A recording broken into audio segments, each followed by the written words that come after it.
All right, can you show the agenda while you're trying to? Yep.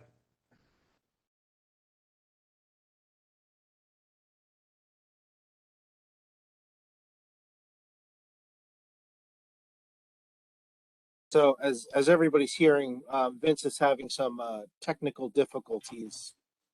So we're gonna limp through the best we can.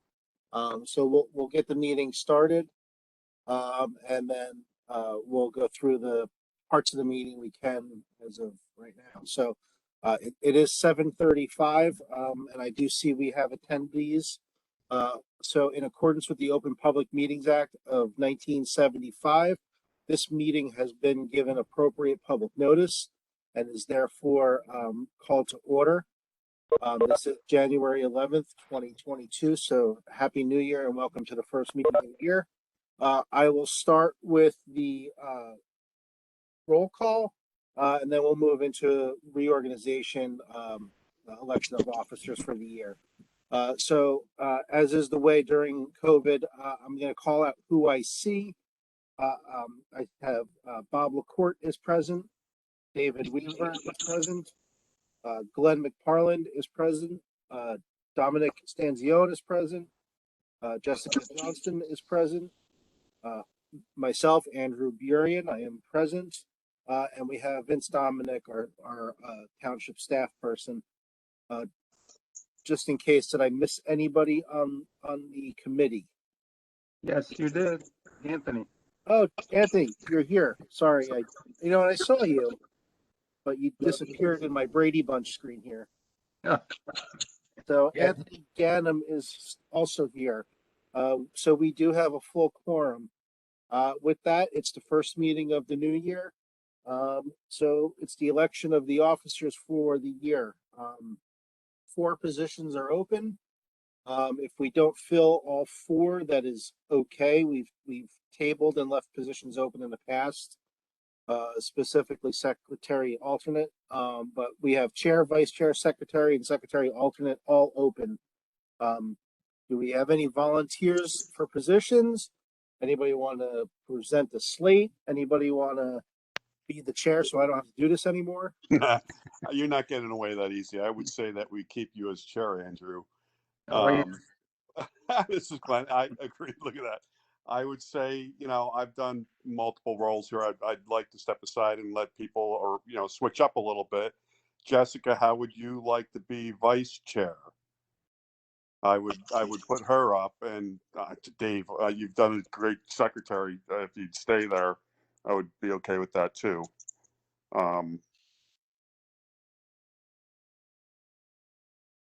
Jessica? Let me just introduce myself. I'm the council liaison to the Historic Preservation Advisory Commission. I'm Councilman Ram. I'm pleased to meet you all. Good evening. Hi, Ron. Hi, Ron. Nice to meet you. Hi, Ron. Likewise. Well, we're going to get back to you in just a second because I'd like to find out about you as well. So, Glenn, you're proposing a slate of myself remaining as chair, Jessica taking on the vice chair position, and Dr. David Weaver taking on secretary. Jessica, how do you feel about that? I would step up. I accept. Mr. David Weaver, how do you feel about that? I'm not sure what it entails at the moment. I mean, in terms of secretaries, mainly, most of the everything's recorded now and transcribed separately, so I'm okay with this. That's what you think. Yeah, I know. There's going to be something that gets me, I know. We'll see. So I've been there, David. Even if we're back in person, you're getting pencils, and it's good. So that is a slate that is been presented. Does anybody else want to take on any roles or responsibilities? Want to unseat me? That's great. Please speak up. No, come on, please.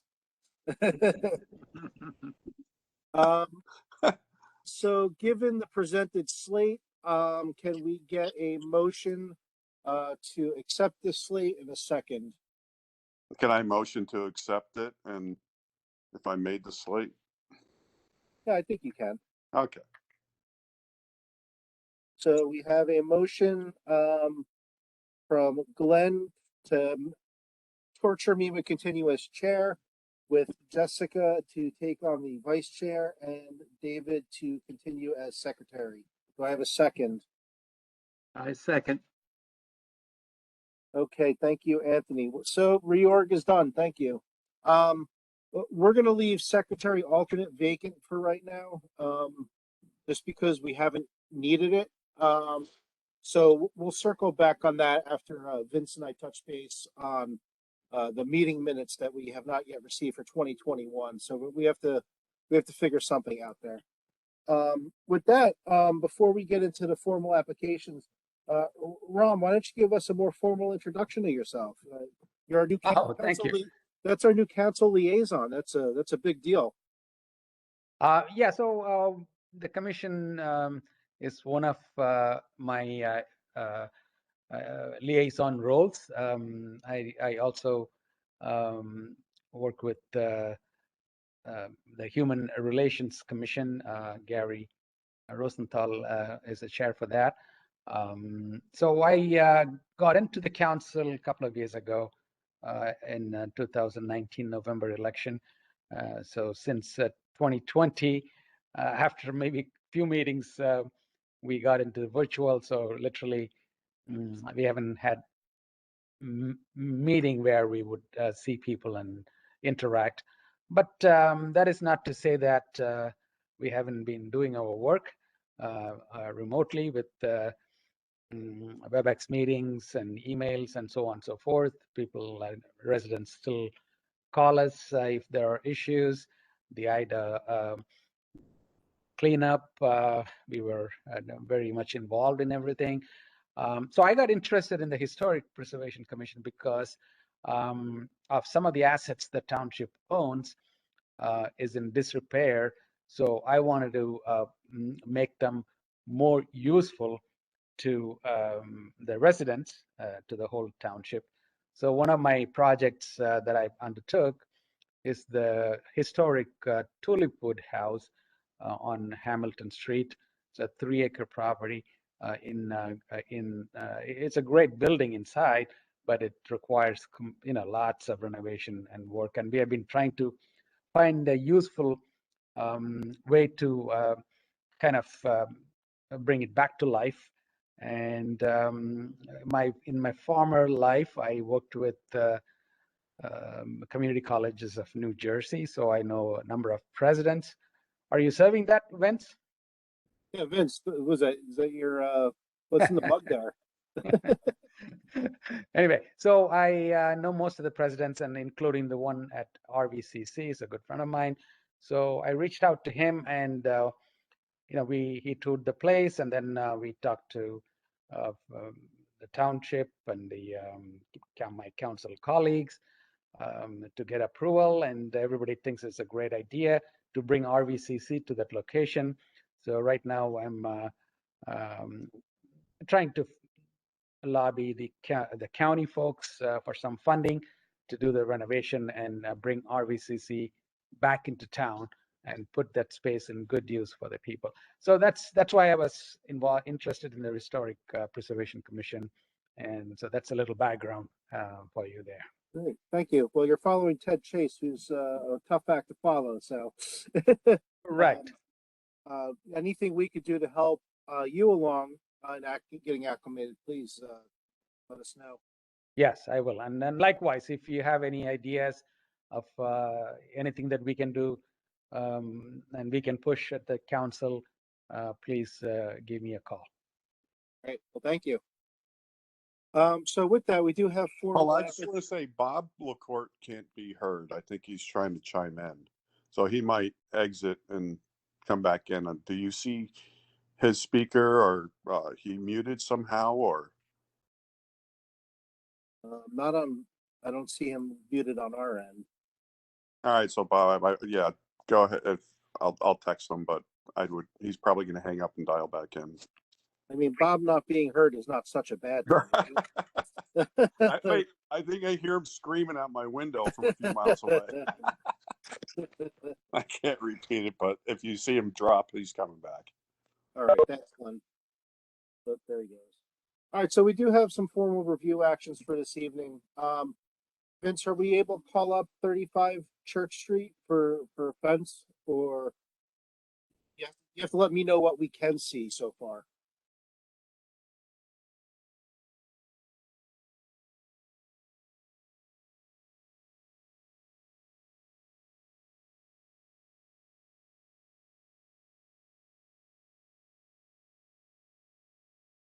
Again, everybody, we're having a little bit of technical issues tonight.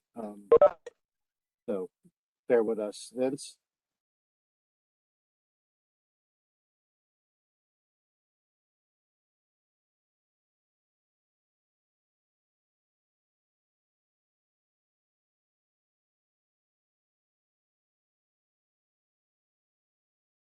Hey, I'm sorry, I was on with IT. Okay. Why don't you I'm gonna pass over the host. Presenter.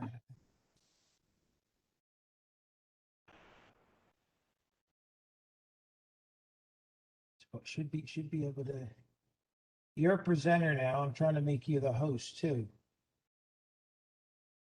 Because what I'm trying to do is I'm on my phone on it too.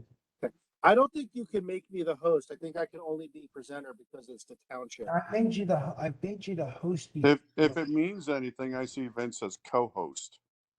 So now he's back to host. All right. Well, I have the ability to flip between some of these things now. Yeah.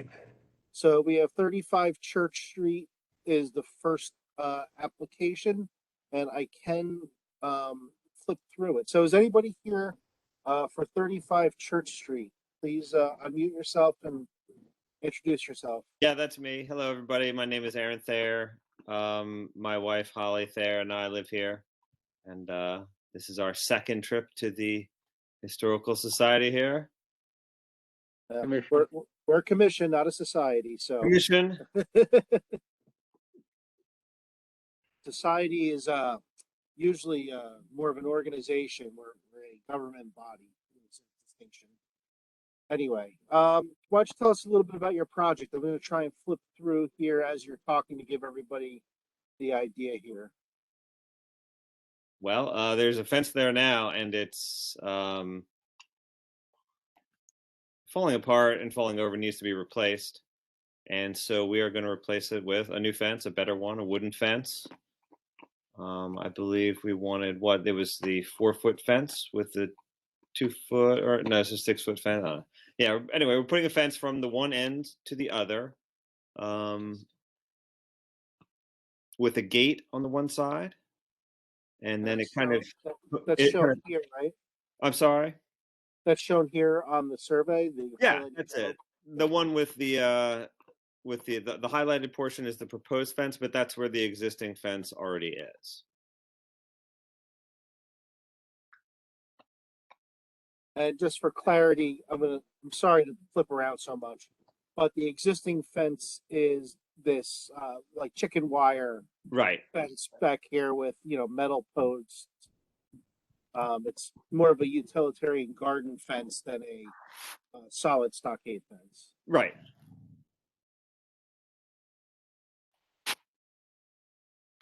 Great. And I'm going to go back again. There's another picture of the fence. There's a picture of the fence. And we're going to go back to, this is what you're proposing to replace it with. Yes. So it's a 6-foot high lattice top, just standard stockade style fence. Yeah, that's it. If it's in stock at any point. Okay. And just I'm going to flip back one more time to the survey. Everybody keep this image in your mind. That's going along this back corner here. and along Church Street. And that's, I guess it's ultimately going to abut against the neighbor's fence, which was recently installed. Yes. Okay. Is there any other details you'd like me to highlight or discuss about this? No, I don't think so. I mean, we're going to put in a gate where there's the existing gate, and it would just be a standard garden gate. Is the gate going to be the same kind of stockade fence, just with hinges and? Yep, it would be the same thing to match with the hinges and everything.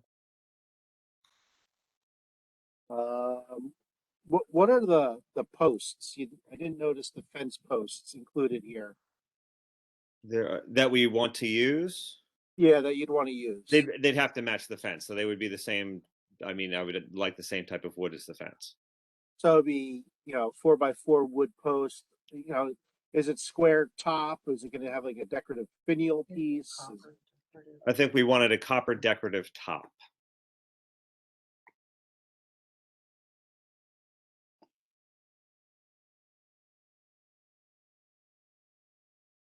So just a decorative post cap. Yeah.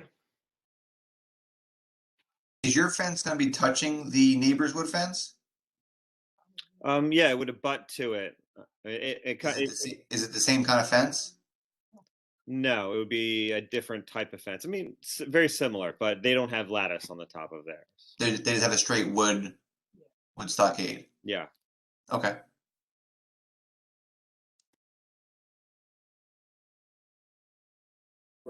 We're losing one side of Church Street rapidly to a view of a fence. It's going to look like JFK Boulevard soon. Vince, did you flip to the agenda? Or you took over? Okay. Well, while Vince works through that, anybody else have questions?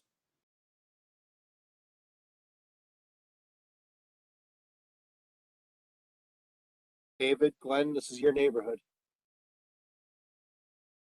No, I'm just gonna, I would miss the chickens that I say hi to when I walk back there. Yeah. Yeah, I mean, No, when you say it's going to touch the neighbor's fence, is that part of their property? Is she on your property? I think that's the other fence we saw before. As far as I know, it's right at the property line. So they recently sold the house next door, or it was recently sold, and they had a survey done, and I think that was right when the fence was put in, if I recall. So I believe it was to the line. And then both sides of this fence, I'm assuming it's not the same. I'm assuming you have cross members, and they would be facing inward, so the decorative side, if you will, faces outward. Right. That's also just a tidbit, security-wise, so someone can't climb over from the outside. That's also a good point to make that happen. But technically, yeah. Right. I don't know that I mind too much the lattice, the difference. I don't know that we've seen it much. It would probably break up that other fence and not make it look like a huge continuing wall. That's my only inkling to lean towards that. I'm open for anyone else to. I don't know about the copper tops. I don't see that much neither. I'd almost prefer wood, but. we glen on the fact that if it was the same fence, it would just look like one big long fence, which would be wouldn't look too good. But okay, so I'm okay with lattice tops there. Yeah, that was our intention to not have it look so uniform. And you don't really see much from there anyway, because there's a lot of kind of bush and tree there as well, isn't there? So it's kind of difficult to. It's not as if there's a clear line there of sight. It looks like you're going to have to remove a fair amount of vegetation to install this. Looks like there's a lot of stuff that's growing on that, chicken wire fence, based on the photos. Yeah, there'll be some vegetation to be cleared out. And then can we go back to the schematic there? Where is the gate? That's not directly in Church, right? That's off somewhere at the side, or? It's the small piece. It's kind of catty corner to church.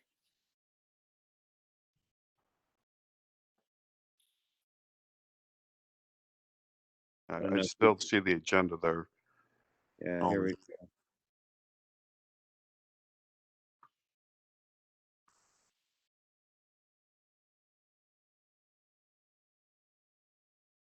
Yeah, I don't think it matters where the gate is, as long as it's matching the fence. I think it's, it'll just blend in, so it doesn't matter Right. much, I guess, where it enters an entrance,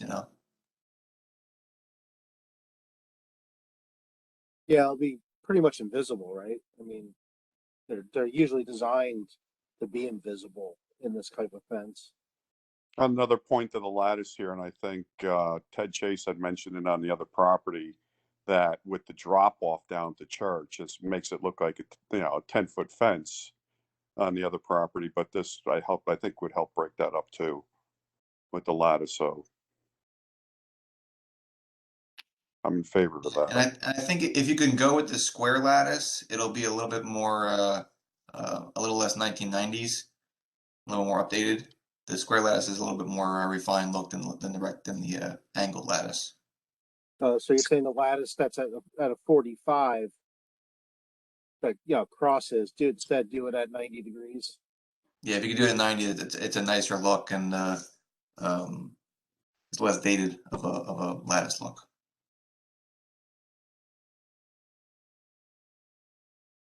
I'll check that out.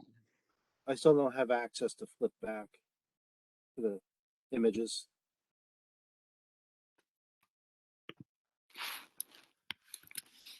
I'm okay with the gate if it blends in, and if there's no other, comment on it or anyone else that steps up, I'd motion to approve it as submitted with maybe the square lattice. Aren't you anxious? I'm gonna miss my chickens though. I'm 6 foot, so if I jump high enough walking by them, say hi. Listen, I suggested that we put a cutout in for viewing. I'm serious. I did. You can ask Holly, and that still might be in the plan now. Actually, I did take a look at the square lattice, and I agree. I like the way it looks a lot better, actually. So good. I would motion to approve with the square lattice as submitted. So is that a condition of approval, or we don't care one way or the other? I would make a condition. I think that should be up to the owner's choice, because in the past I've seen the 45 lattice and the square lattice, and lattice is lattice. It doesn't matter. I think it's what the owner likes, because it still has the historic site to it. So it doesn't matter to me, whatever you guys approve. Okay, so what I'm hearing is the fence type is acceptable to the group. The location of the installation is acceptable to the group. The location and type of gate is acceptable to the group, and the fence posts as described are acceptable. Is that correct? Did I miss anything? Yes. What did I miss?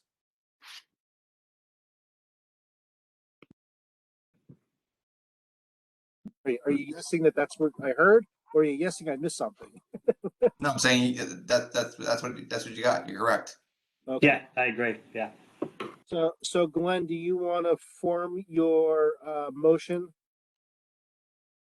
Motion approve the placement as submitted, and whether it's a vertical or horizontal lattice, I think it's up to the homeowner. With either way, I think we motion to approve that. Okay. Do we have a? I second. Well, before we do that, there's no further discussion on the motion. Before we accept the motion, is there any public discussion on this application? Seeing as no public has come forward, Anthony, you're going to second. Yes, I second the motion. Anthony Ganem second, and then the motion carries. I'm going to assume everybody is a affirmative vote unless you unmute and tell me otherwise now. Just as a confirmation, there are no nays to this particular vote, so the motion carries. Okay, thank you. That was okay. We got through the first one. Thank you very much, everybody. Right. Have a good evening. Bye. Thanks. So the next on the agenda is 47 Laurel, which is also a fence. Is somebody here from 47 Laurel?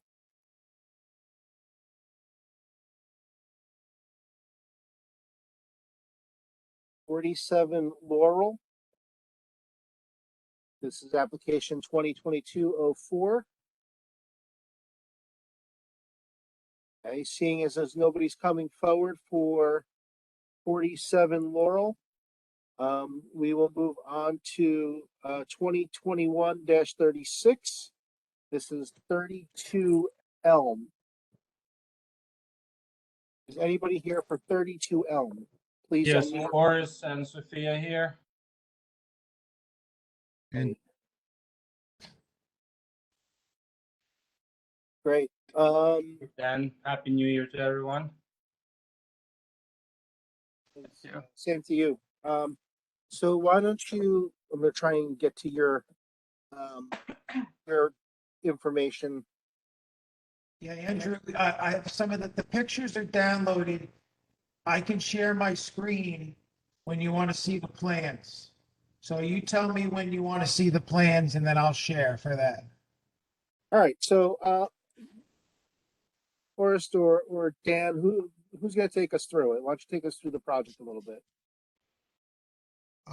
Orest, I guess I'll take it. We met last month and we did a lot of homework and research on this location. So what we did is did a streetscape research on pretty much walking down Elm Street and Franklin Street, just to get a feel for the architecture and the aesthetic of what's really going on there.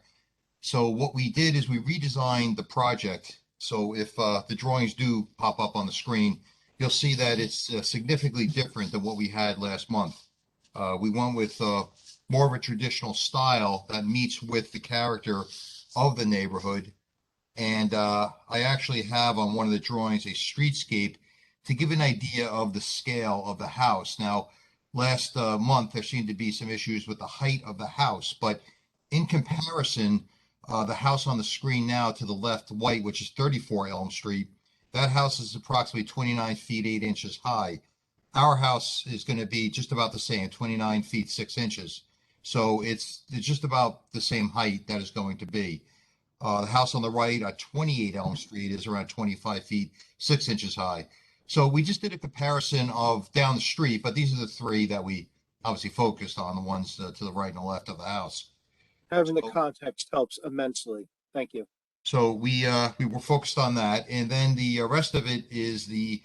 I know last time you had an issue with the being called an addition, new construction. So what I did, anyways, on the newest drawings that we have, I went into great detail with a lot of construction notes to really delineate what is new and what is existing. So we are going to keep as much of the house that we structurally can. That we're going to use as much of the wood of the walls, the floors, if we can. Again, I keep stressing that because the house is really not in the best structural shape. The floor joists, matter of fact, in the basement, there's even a floor joist that was cut mid-span, is just hanging there. So it's not structurally sound. So we're trying to improve upon that without changing the height or the floor joists. We're going to keep essentially, for the most part, the first floor joists. Of course, the foundation will remain, but we are adding on to the house towards the rear, which will have a new full basement attached to it. The first floor. Can you call up the floor plans while Dan is talking?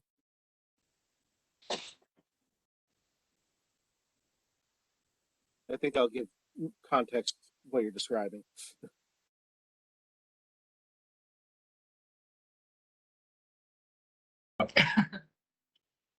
Okay, so maybe Vince, we could just, This is what you want to see, right, Andrew, the floor plan? But Dan, what do you want us to look I at? wanted to scroll back up to drawing TS1, and that would give you a good idea of the streetscape concept, just to touch on that a little bit. You can see that at the very top there. I drew out the three houses, 34, 32, and 28 Elm Street. So just to get a perspective of the three houses on that streetscape. All right, you could continue scrolling down to the next sheet.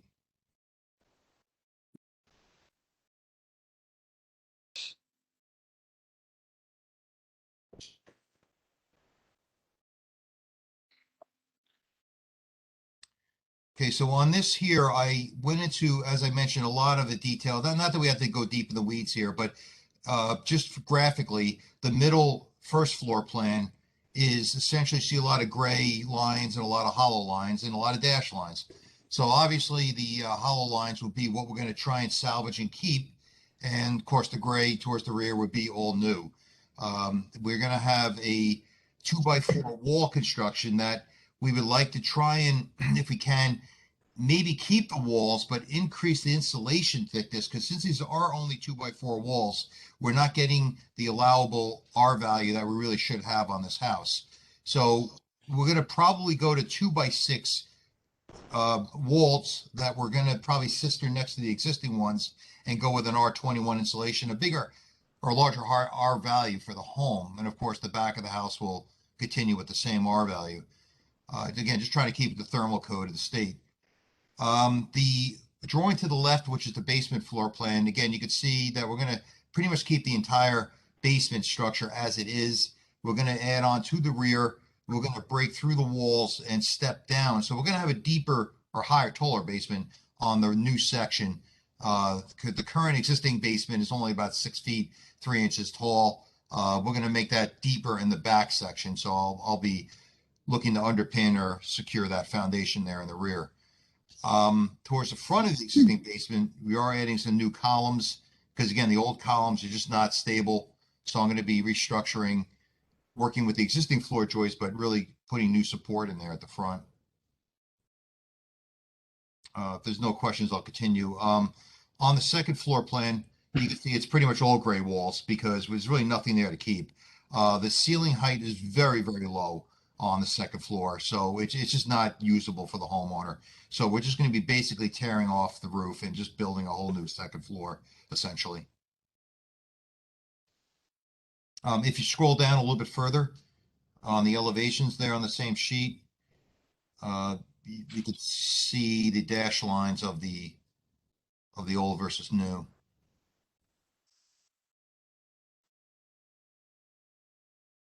Vince, just scroll down a little bit on the same sheet so we can see the elevation. There you go. So at the bottom elevations, the side elevations, you can see that we have sort of a ghost image of the old house with the new house. So you can see, again, the second floor is just not usable at all. It's very, very low ceiling height. I've been up there myself. I just bang my head, and so is a homeowner on these ceilings going up to the second floor. So we're going to be increasing that. Now, another issue that was brought up last meeting was the character of the spacing of the windows and the sort of the geometry of the windows. So as you can see, we went with more of a traditional style on the front elevation, kept everything very symmetrical on the front. And then on the side elevation, same thing. We lined up the windows as best we could.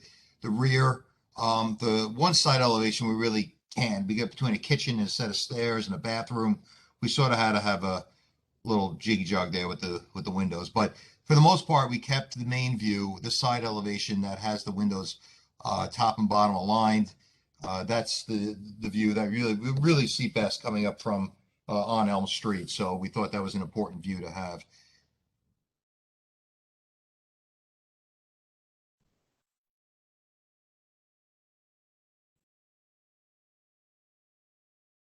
If there's no further questions, I guess, Doris, maybe if you want to jump in, I know another issue was about a little bit of the history of the house that you found some information on too. Well, as it turns out, the house was in our family's possession since late 1800s. So my father-in-law who currently owns the house. I actually started talking to him, and he told me that his grandfather owned the house starting probably 1890 or earlier.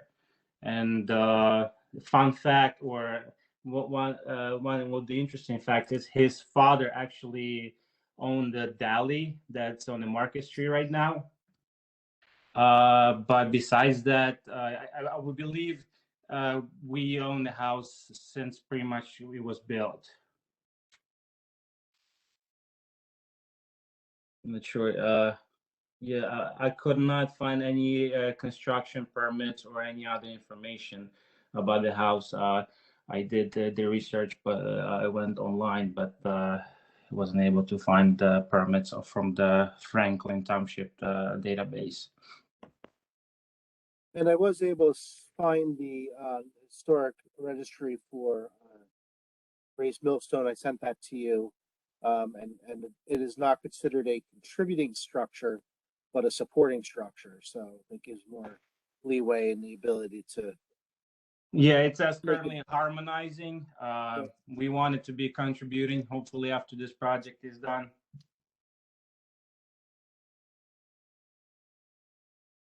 But that's about it, what we had on the house. Yes, as I said, it was in my father's family.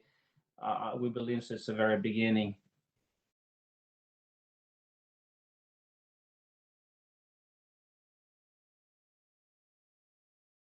So I'll start, Dan, and say that this is much better. This is more refined, and I think that you took to heart a lot of the conversation in the last meeting.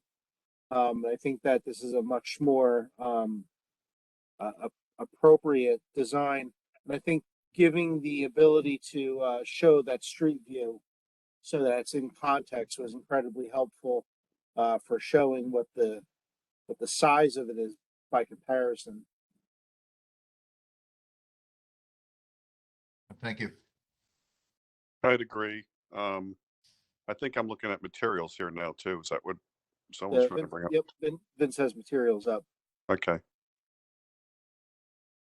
So what we did here is we worked together and tried to pick the best materials that would work in favor of what they really want. So we worked on a sort of a blue character on the house, as you could see there, with the charcoal roof system that we'll use, and then the white window trim. We also have on there type of door that they like to use, and even a light. So we were just looking at different materials that would work well with the neighborhood and with the character of the house. Are these fake shutters? They're just vinyl stick on the wall kind of shutters? Yes, those are. Now, we did look at that too. There is a mix in the neighborhood. There are some real ones and there are some fake ones. So at the moment, we just went with the fake ones for now, mainly for maintenance reasons. I mean, obviously, real ones will need to be scraped and painted every couple of years, but that's what we went with right now. How old is the house? We got the number. It was a 1890 or 1900. That's what. That's from at least my father-in-law's words. That's where it was built, and from the documents that Andrew shared with us. And what kind of siding are you going to use? It's a James Hardy, a smooth plank siding. You have the first example there on the sheet, the top left corner. Yeah, I can't see it. It's so fine and so small. And the type of windows, what kind of windows you're putting in? We're going to use Anderson 400 series windows tilt wash with the white. Terrific. Are you going to have a wider window casing on the exterior of the house? Because that's what they had back in the 1800s and the early 1900s here. And yes, I would agree. To give it that real old type look instead of having the 1.5-inch window casing. No, I agree. Yes, Or we're probably brick molding, whatever you want to call it. Yeah, it's going to be the AZAC 3-inch trim that we'll have around. It's not drawn, but yeah, 3 inch? Okay, that'll pass. That's wide enough. yeah, I agree. I agree. It would look pop. Yeah, it'll give it that more of the old look in the area instead of 1.5-inch brick mold Right. around the windows. If you're gonna do a 3-inch trim all around, are you gonna do some kind of hood at the window head, or is it just gonna be the trim wrapping around? No, I'm gonna have a detail on the drawings, which it'll be four-sided, a 3-inch trim. However, the way I miter it, it'll be a little bit different. It'll sort of be a top bottom beam effect on the side. So it's not just gonna be a picture frame. It'll have some character to it.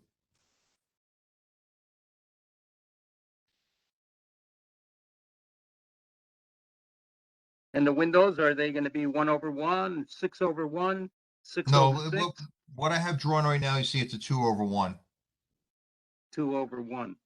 That's on the elevations if you take a look at it now. I think as long as they're consistent on the building, it's fine. I mean, Okay. it's a contemporary building. We don't necessarily need it to be, historic looking. It just has to fit in with the character. So I think that's a problem. Yeah. So what about corners of that building? The AZAC, what about barge board? Is there a barge on that barge board or going to be on that? I can't see that with the hedges, and I guess I don't know if I'm looking at downspouts too small. Well, this is just sort of a schematic elevation to give you an idea of what it's going to look like. But in reality, yeah, we're going to have the 4-inch trim on the corners. AZAC trim will be white trim with the blue main siding. We'll have the 3-inch trim around the AZAC windows, AZAC trim around the Anderson windows. That'll be white. The black shutters, and then the base panel, right, separating the foundation from that. Yes, we'll have a white board.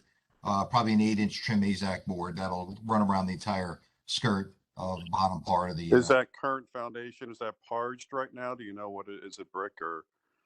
No, it's not. It's an old stone that's on that now. We're gonna have to look at how we're gonna treat that. Obviously, the new part will be parged CMU, Right. but we'll have to investigate that a little bit more. But we're not really planning on disturbing or touching or doing anything to the existing foundation. Right. I'm more questioning that if we match the back, or I guess if it's an addition to this, it would look,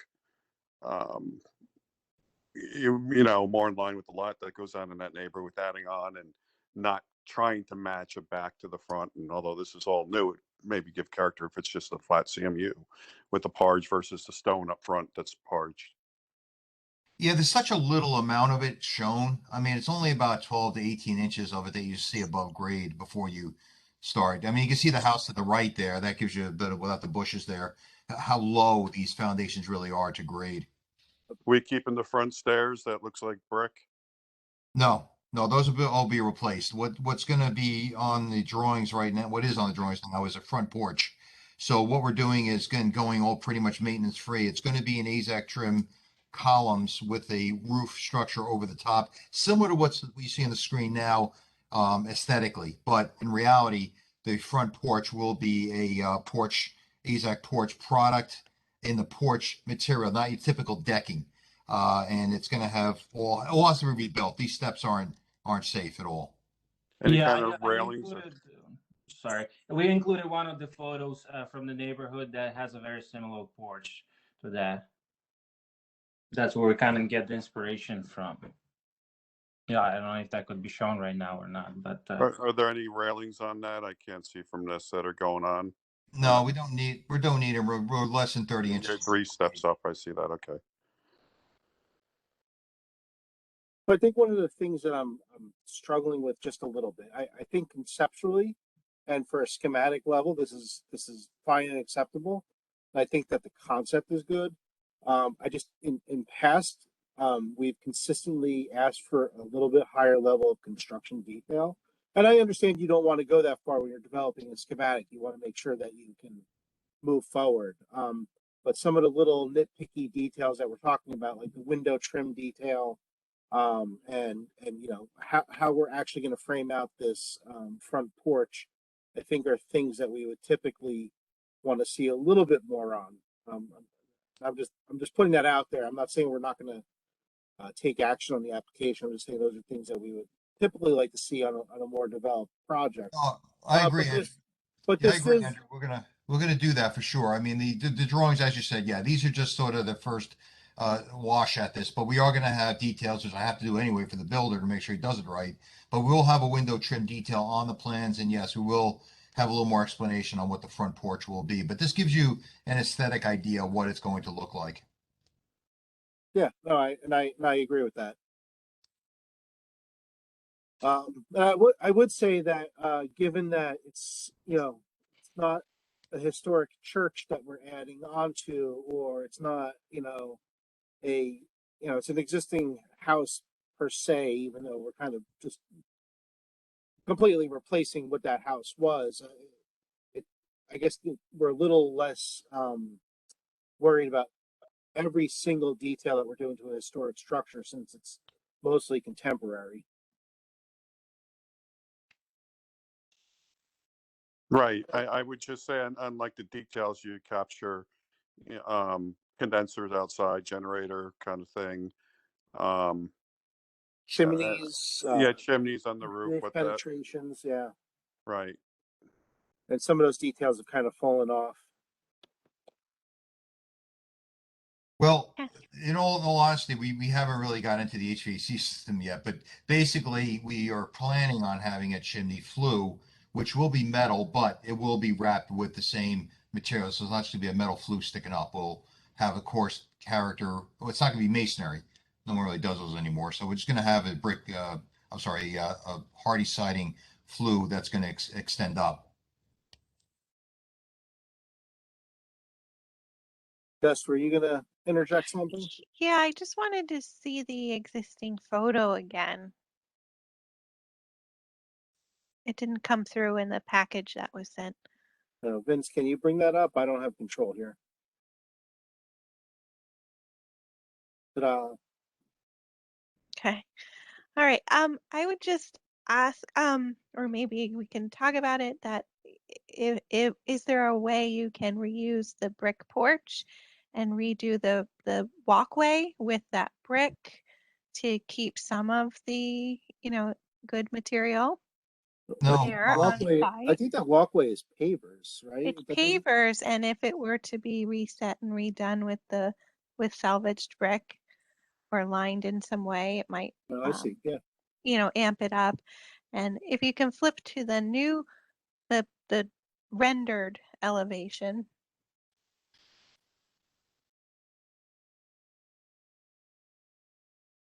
I would just suggest to get away from some of the monotony. Perhaps you might want to introduce an alternate texture or material at the top gable end to break this elevation up. You know, And I think the rake board needs to be thicker. yeah, that is reading extremely thin, isn't it? well, yeah, again, you can't, please don't go by this. This is just sort of a schematic. But yeah, we could certainly do a 6-inch rake board. That's pretty standard. We could do that. 4 inches is standard, but we could do 6, not a problem there. On answer to your question about the top triangle, yeah, that's certainly an option to do something like a shingle, or I think board and bat would not fit the character here, but you could certainly do a shingle, or we could do a combination of thickness of siding. Now the harding comes in a 4-inch, 5-inch, and 7-inch siding. We could play around with maybe different thicknesses of it, maybe 7 inches at the bottom, 4 inches at the top. Play around with a look like that, something to break up the plane.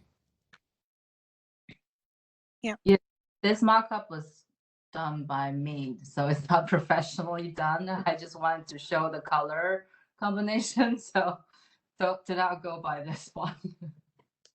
Well, it's good. It conveys your intent. I think this is actually really helpful to put up on the screen. Good job. Thank you. Well, so I'll leave it maybe Andrew, Jessica here. Up at that gable, you've got this maybe a 6-inch rake edge.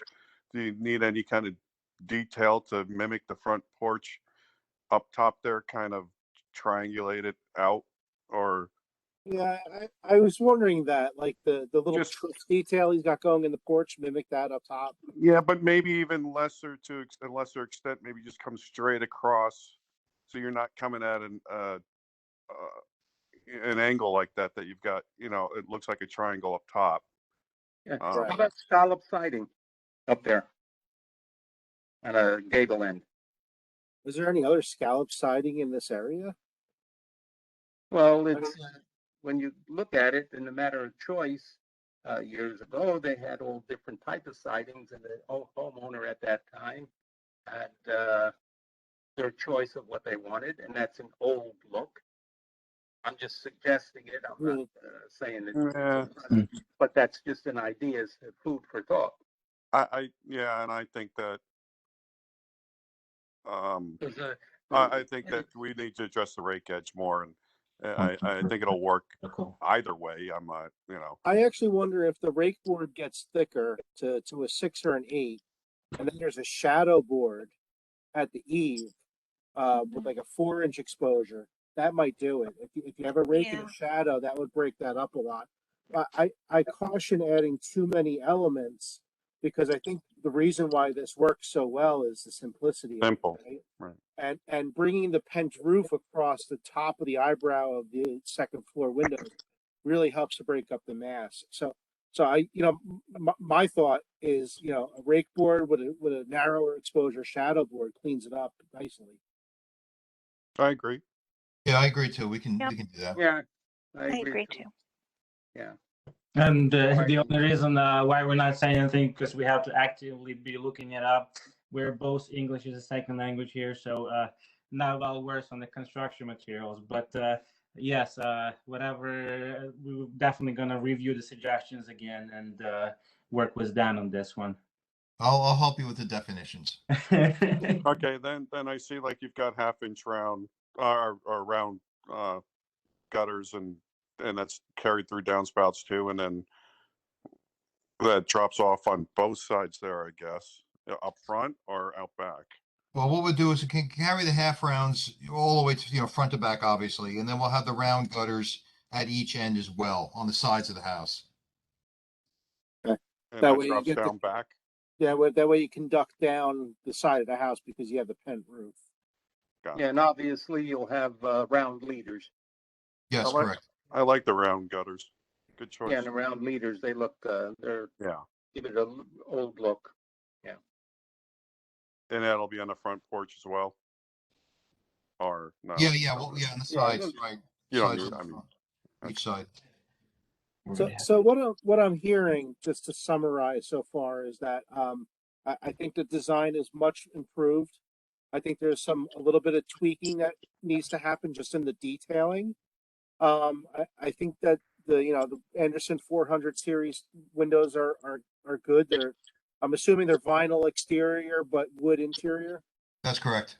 And then I guess one thing for me is the shutters should actually at least look like they'll cover the windows. So look at the shutter size so that they are appropriately scaled to the window. Okay. And then look at some of the detailing at like the porch, the rake, the shadow, and maybe there's enough brick to do what Jessica was suggesting about the walkway. I think that would be a very nice touch. But I think conceptually you're there. I just think we need to hammer out a couple of these final details for a full-on final approval. Does that make sense to everybody, or?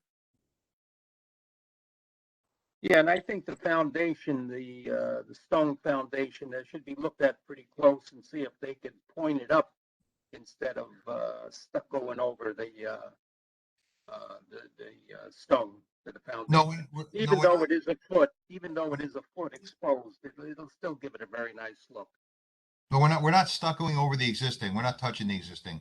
Oh, okay. It's just what's if it needs to be pointed up, that's fine, and right. And the same thing with the brick porch. If it's possible that it could be pointed up and there's no rotted brick in there, then it. No, to be honest, the brick is very unsafe. The whole brick porch will be coming down. We can salvage the brick, like again, to maybe chip off the mortar, maybe use for some brick pathway, but we cannot use the brick that's there now. The porch as it is now, it's unsafe. Okay. Even if you can't salvage that brick, that you can get salvaged brick that Sure. maybe you can supplement in order to make that walkway kind of look a little bit more historic in that way as well. Yeah. It doesn't have to be the brick that's on that front porch. It could be a combination of that and other salvage brick as well. I agree. The other question I had for you, but you mentioned the chimney not being masonry. Have you thought about maybe doing like a thin brick veneer or something on it so it looks like the rest of the chimneys on that street? It looks like both neighbors.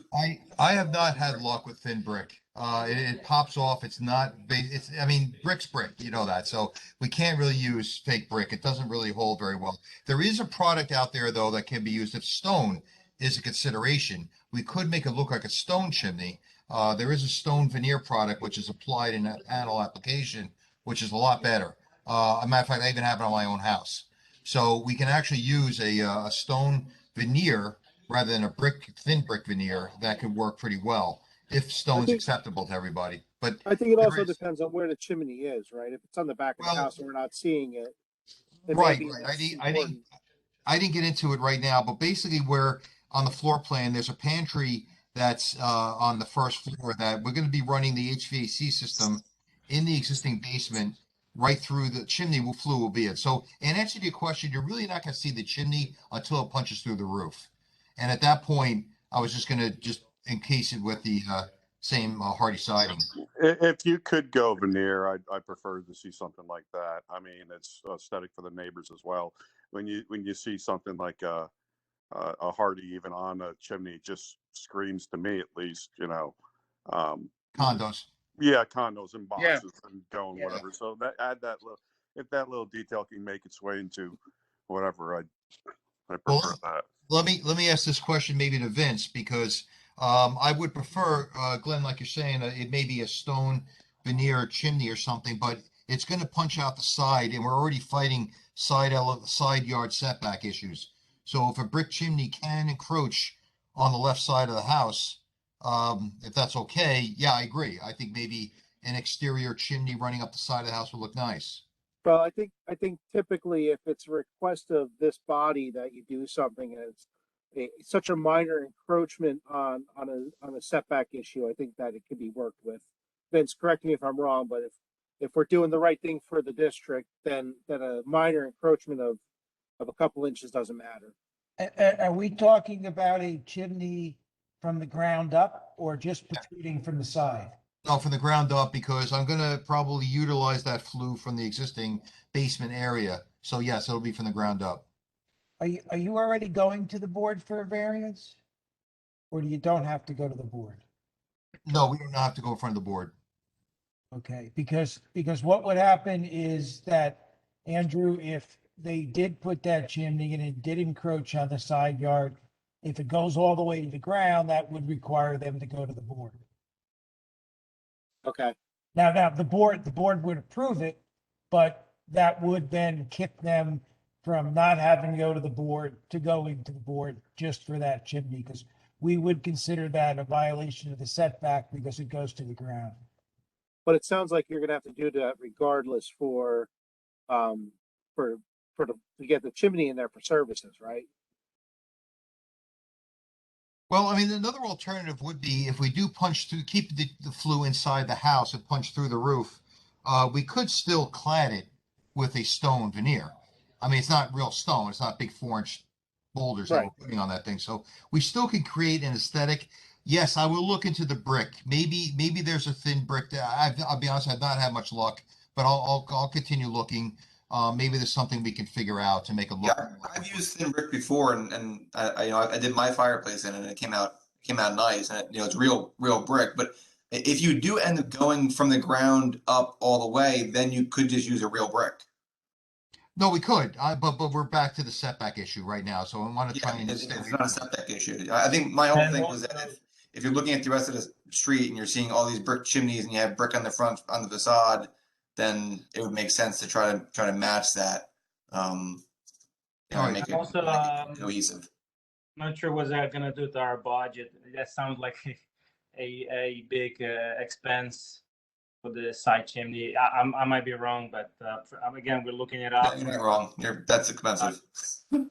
Andrew, do we have the side view of that? I mean, I was under the impression that we're just going through the roof at this point, and now we're going to the ground on this. Is there something? Yeah, Can this be broken up? The drawings don't show it located, which is why I think we need more detail on it. So I think that we kind of let it go for right now because they're going to have to come back with the additional details that we're requesting. I think there's enough loose ends where I don't think we could give it a conditional approval, but I think that they have more than enough direction to come back. And I think that if they come back, it's going to be easy because we pretty much said that we like the design, we like what they're doing. We just I agree. A couple loose ends need to be tied up. I have one. I'm sorry. Go ahead. No, go ahead, Anthony. No, I'm just curious. If they put an outside chimney and it goes up alongside the house, isn't it supposed to go higher than the ridge? It goes 10 feet. The code? Yeah, Is that a code? Yes, it's 10-2 rule, meaning you have 10 feet from the ridge and then 2 feet up from the ridge. So it's a 10-2 rule.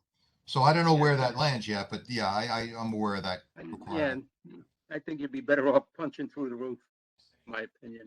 You're not going to do a direct vent system? You need the chimney all the way up? Well, if we need the boiler, again, the hot water, we've really not delved into the HVAC design of this yet. But certainly if we need flues, I mean, obviously for hot water heaters. But if we use a furnace, we could do it direct.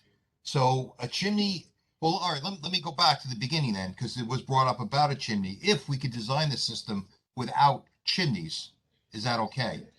Yes. Okay. Yeah, absolutely. All right. Yeah, I mean, you could do a B vent water heater. You could do a B vent furnace. Okay. All right. That's fine. Because we didn't dive into those truthfully HVAC systems yet. So that's an option. We could avoid chimneys altogether. You'll just have to show it on the elevation for discussion, but that's perfectly acceptable. Okay. I wanted to circle back. One more comment on the shutters is that traditionally you would have louvered shutters on the second floor and paneled on the first floor. So if you're reevaluating your shutters, including scale, just take a look at that. Anybody else have additional comments? I think we've kind of circled around everything on this pretty well. No, just the light fixtures up front are, usually the button on the front. What are they? Do we have an idea? If you can. I think that was on the product sheet. That was on we did have that before. That was on, Vince has to pull up that product sheet. Andrew, you just started mentioning about the louvers. I'm sorry, the shutters for a minute. You said the horizontal slats for the lower level and the panelized for the upper level? No, panels would go on the first floor and louvers on the second. Okay. Because the panels actually offered privacy. Yeah, no, it makes sense. I was only looking because the house next door has it just the opposite. So, well, I mean, actually, I know I saw louvers on the first floor. I can't speak for the second, but okay, that's fine. We could do that. And you don't have to do that. It's just you could do panels and panels. That's fine. They're just, if you're looking at them anyway, I just thought I'd throw it out there. No, I like that. I like that idea. Yeah, just the you said condo look or townhouse look before, and that's what the shutters that don't actually cover the windows always remind me of. So the proportion of the shutter should match the proportion to the window. And I think once you start detailing those with appropriate trim, I think they'll start looking really sharp. Yeah, I agree. So did you are you getting out of this meeting what you hoped? Because I don't think we're leaving with an approval, but I think we gave you that last piece of feedback you need to carry the design home. No, I got what I need. I think the next round will be it. I think we really had a good lion's share of the issues and took care of it from last meeting. So no, I feel confident we can get a better or more accurate design next time. Great. So is there any other comments from the commission before we let them go for the evening? Just in between, as he's going through this, if he needs to reach out, Andrew, can he reach out to Vince or you or, Yeah, he can reach out to Vince. I know you and Dan know each other. He could go through you as well. So if there's questions, you can get them to us somehow. I'll if he needs to, I can at least send it on to Vince and you Yep. to make them aware, that they're reaching out. Great. Any other questions, comments from the commission before we move on? I think we're good. Thank you. Much improved, and thanks for the conversation. I think this is in the right direction. Okay, good. I'll see you next month. Thanks for the feedback. Thank you. Thank you, everyone. Great.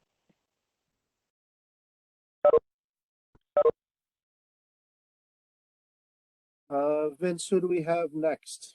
Go into the agenda. 178 Copper. Hey, 178 Copper. This is Yeah, revisions to a previous application, correct? Is there somebody here from that application? Yes, this is Kevin Ivanko from Perez and Radasti. Okay. What I did, Andrew, is I put up what you guys approved. So this is what we approved previously. Right. And Kevin, can you, I'm sorry, I could actually read your name now. That's the one good thing about Zoom is I don't misspell everybody's name. Ivanka, thank you. Kevin, are you the homeowner or? No, so we're the architects on the project. I'm representing the homeowner. She couldn't be here tonight, but I can walk you guys through. So there were a couple changes to the project. We had issues with the grading from the road up to the house with that design that he was just showing you there. That one, the previous one had the garage on the side. This version we came back with puts that garage in the basement. So we eliminated the issues we were having with grading, and we had, I think, it was like an 8-foot retaining wall at its highest point. Yep. So that's a huge cost to the homeowner. So we tried to work a way around that so they wouldn't have to kind of we still provided a great solution for them. Just save them a little bit on some of the costs and logistics of actually doing the project. Is there a site plan available as part of this package so we can just orientate ourselves? Let me get that. Let me get that to you. I know where we are. I remember this. So this is like a fantastic site, actually. This is with great sunset views if you get out of the trees. These are the pictures. These are the pictures. Yep. Let me see if I can find the no, that's not it. That's the survey. The archaeological survey we went back and did.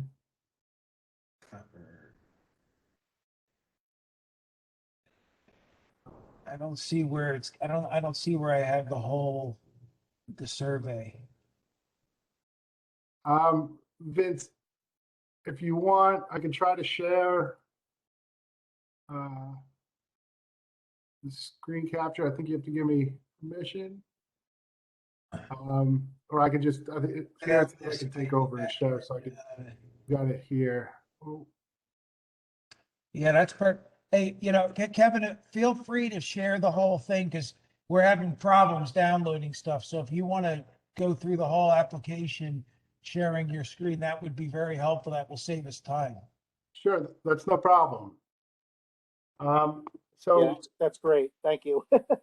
So yeah, the previous version had a garage up here to the left, and the garage was coming up to what would have been the first floor of the building. But because of this site, as you can see, this is the front of the house. Like the basement level's half exposed already. So what we did with the new version was go and make that ground floor becomes a garage. So we've removed some of that soil in the front. You can drive right into it. And then the upper floor is basically very similar to what they were previously. Let's see if I can zoom out. Yeah, the second floor is basically the same. There was the garage was attached down here. We removed that. There was a mud room which went away. This greenhouse is here. We added this covered porch. And I think we bumped out a couple feet here for the living room. I think the second floor pretty much was exactly the same. I don't think we changed anything there, if memory serves. But the big change was turning this basement into a garage, allowing us to actually use the site coming off the street, and not have to have.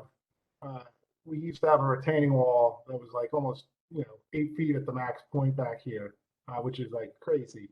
So we forewent that option and kind of gave them an easier front access garage. I'll take you guys to the elevations now. So you can see, if you guys remember, I know it's been a while, but I believe the stairs came down to like here, and that was grade level. So, we just kind of brought them down a few extra steps to allow us clearance for cars. And then we put the garage in here. So along the front, it changed in this area. There used to be a side garage. From the left side elevation, again, this was all a garage here, the portion that's no longer there. And then, yeah, this is essentially the same as it was. So you see, like, here's that grade at the front was a big problem previous. So that's the reason that we made those changes. Another change, material wise. Can you just remind me really quickly, going back to the previous, which elevation faces towards the canal? It's the elevation with the garage doors, correct? Yes, the front elevation. And in this particular site, the road really kind of wraps around two sides of the property, right? So right, it comes down Copper Mine and swoops around the front of the house, right? Right. Okay. Yeah. So the two elevations you'd see from the road are this front elevation here, and then the right side elevation here. And just for everybody else's benefit, as a reminder, this is actually pretty set far up the hill, away from Canal Road, and away from the canal area. Right. I believe so I think 2/3 of the site is within 1,000 feet of the canal, and the other third isn't. So while it's very close in proximity to historic resources, this is really kind of outside. The building itself is kind of outside that 1,000-foot buffer, right? It's just it touches just a little bit. Right. And I'm only giving context here, just for everybody's benefit. Yep. Okay, thank you. You can continue. Yep. And then I think the only other thing we changed was material-wise. The client was having, she was conflicted about having a red brick option. So here we went with a stacked ashlar stone. So I'll show you that. Here we're thinking something like this, because she was just having issues visualizing the red brick on the Booth Bay Blue siding. So I think that's the only other change.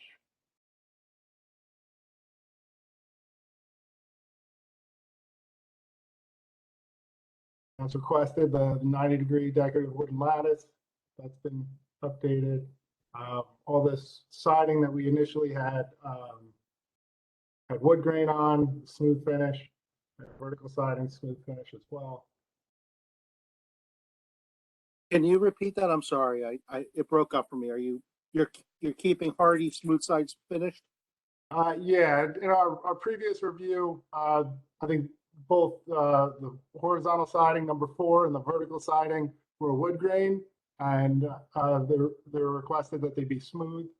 So we made those adjustments for you. Yep. And then the decorative wooden lattice was changed from a 45 to a 90 as requested.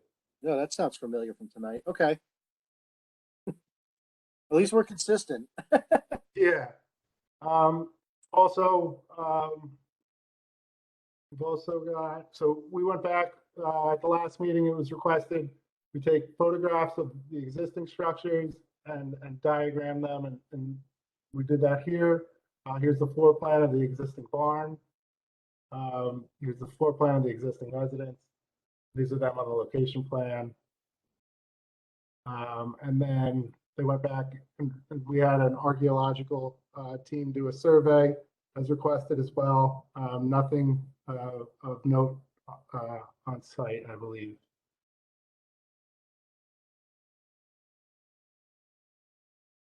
So Vince, just for clarity, this was previously approved for by our group, and this is just coming back only because of these modifications, right? Right. Okay. Andrew, within the code, or Vince, maybe you know, with the Archaeological Survey, even if there's nothing found, that gets sent on to the state. And then it's out of our hands anyways, right?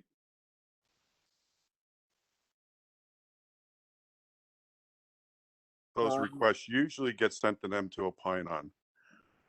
And typically, even when they if something's found, they take control of it and they can say one thing or another. If nothing's found, I still think that request goes to them, someone within that, within the state. That's a really good question, Glenn. I know that our historic ordinance talks about the archaeology and submission to the state for further review. Just to dot our I's and cross our T's, not that it would come back before us again. Just to hit everything you need to hit with that. Yeah, and I think that we should clarify that as we've been requesting archaeology often, we should give specific instructions for that submission of archaeology. And I think we have those in the ordinance. I just have to find them and highlight them. So that's an excellent point for the meetings moving forward. As far as this applicant, though, Vince, maybe you can, if there's something there, give them an email. Did we lose you? Well, I would recommend just visiting the ordinance for archaeology. Okay, here. Any new construction that disturbs blah blah or district may be required by the commission to complete a phase 1 archaeological study under the supervision of a professional archaeologist.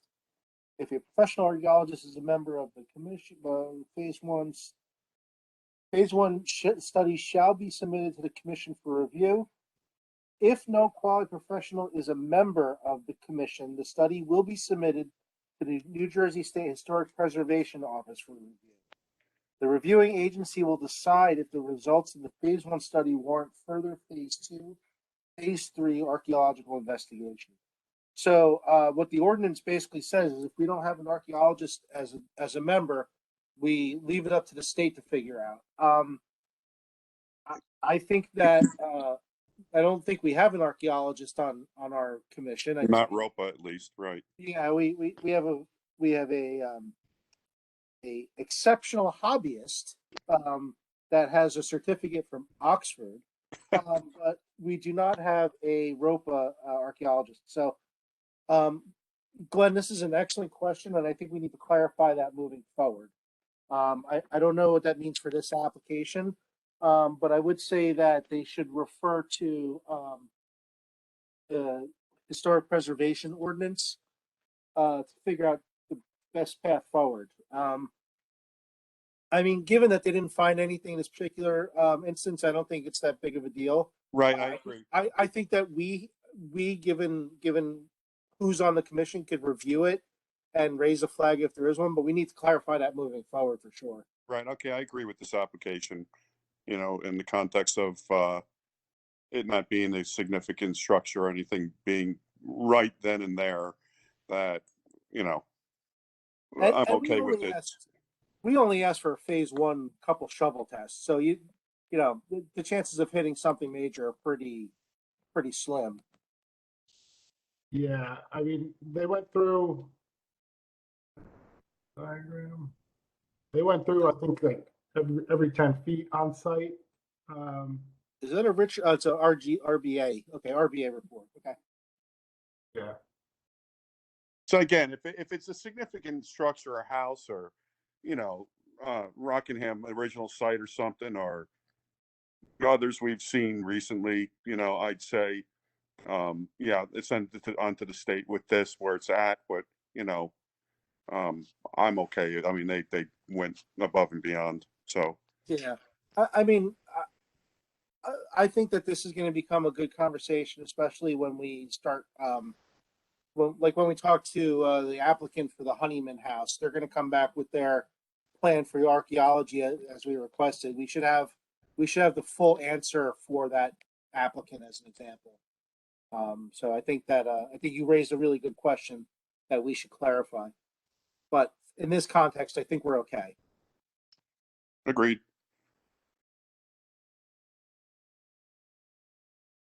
Sorry, Kevin, we kind of sidebarred there. No, it's okay. It's okay. I mean, it's a learning experience for me. Last time when you guys requested it, this is the first time I even talked to an actual archaeologist. So they don't all look like Indiana Jones. It's very disappointing.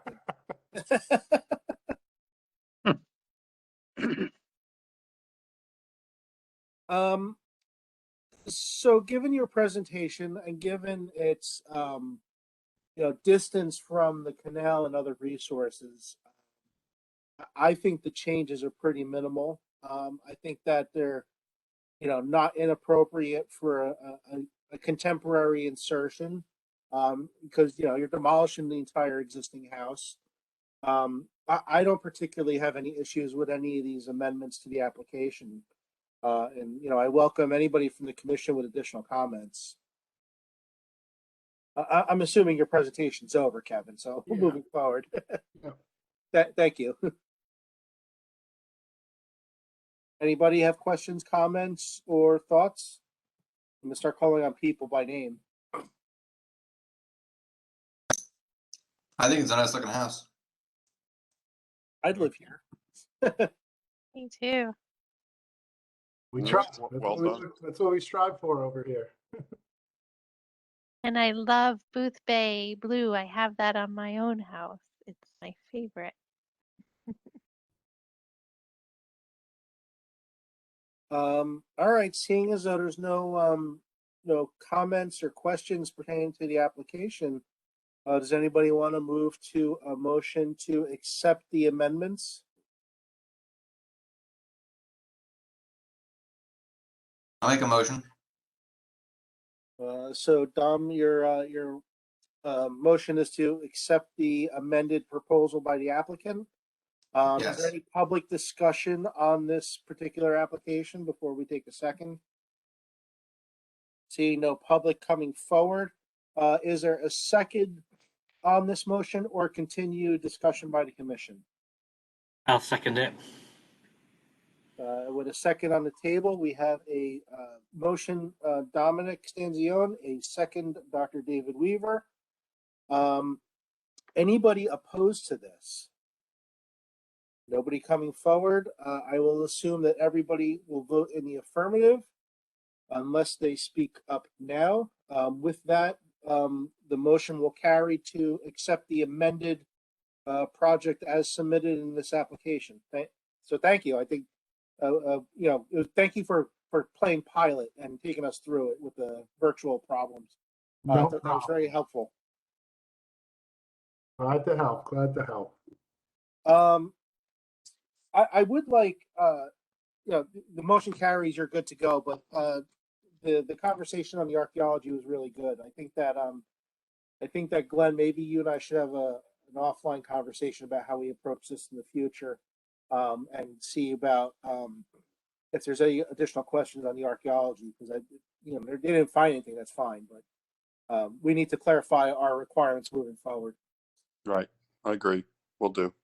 Yeah, because we require it and we do look at it, but you're right, we should kick it up to the state if we have to.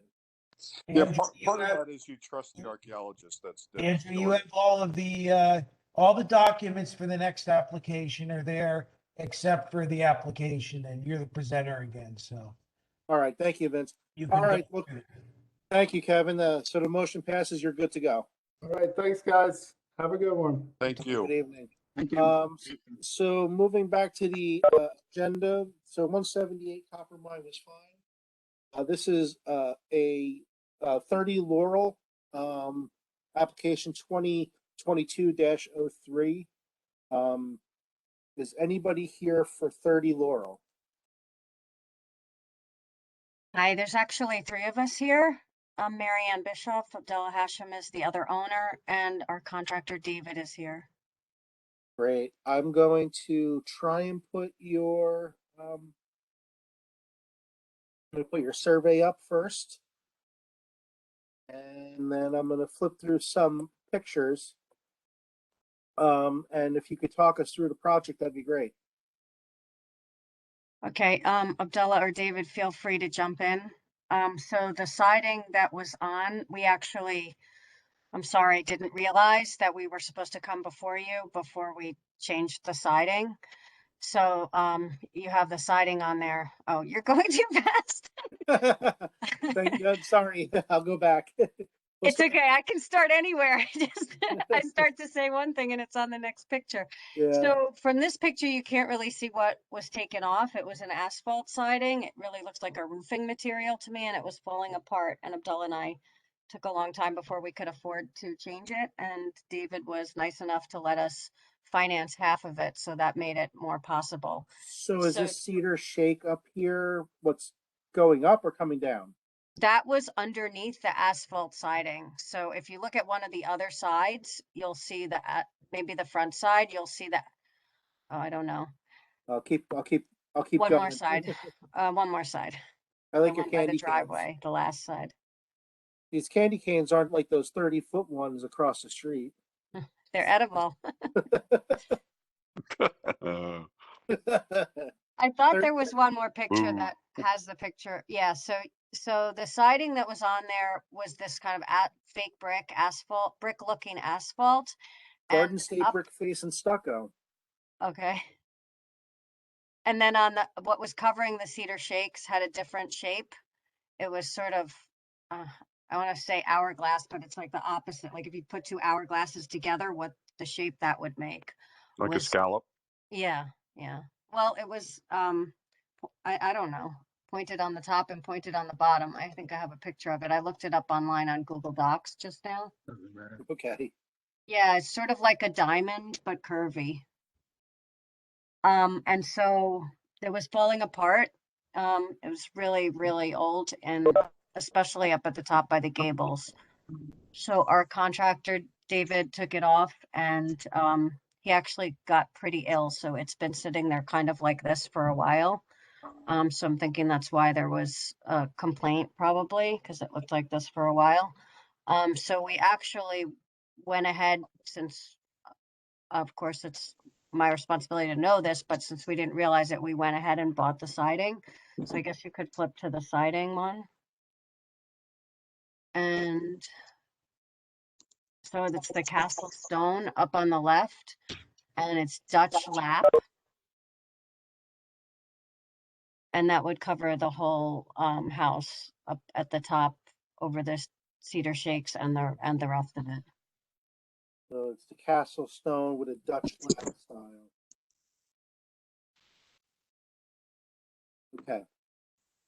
Am I missing anything, David? And I guess you've already purchased all of the material. Is that? It is sitting on the ground there, yeah. Okay. I'm just. Seems like David's trying to say something. No. I'm just hearing. Oh, okay. No, I'm just flipping to the survey really quick to show that this is on Laurel Avenue, just I guess north of Union, or what is that? East of Union. To give context, is this next to you, David? I'm sorry. Did you ask me something? I was asking David if this is next to his house. Hello? Can you say it again, please? So our No, contractor's sorry. name is Yes, David sorry about also. that. Yeah. Sorry, it's me. It's referring to. Yeah, it's a bit further up from me. It's not directly opposite, but it's a bit further up. Okay.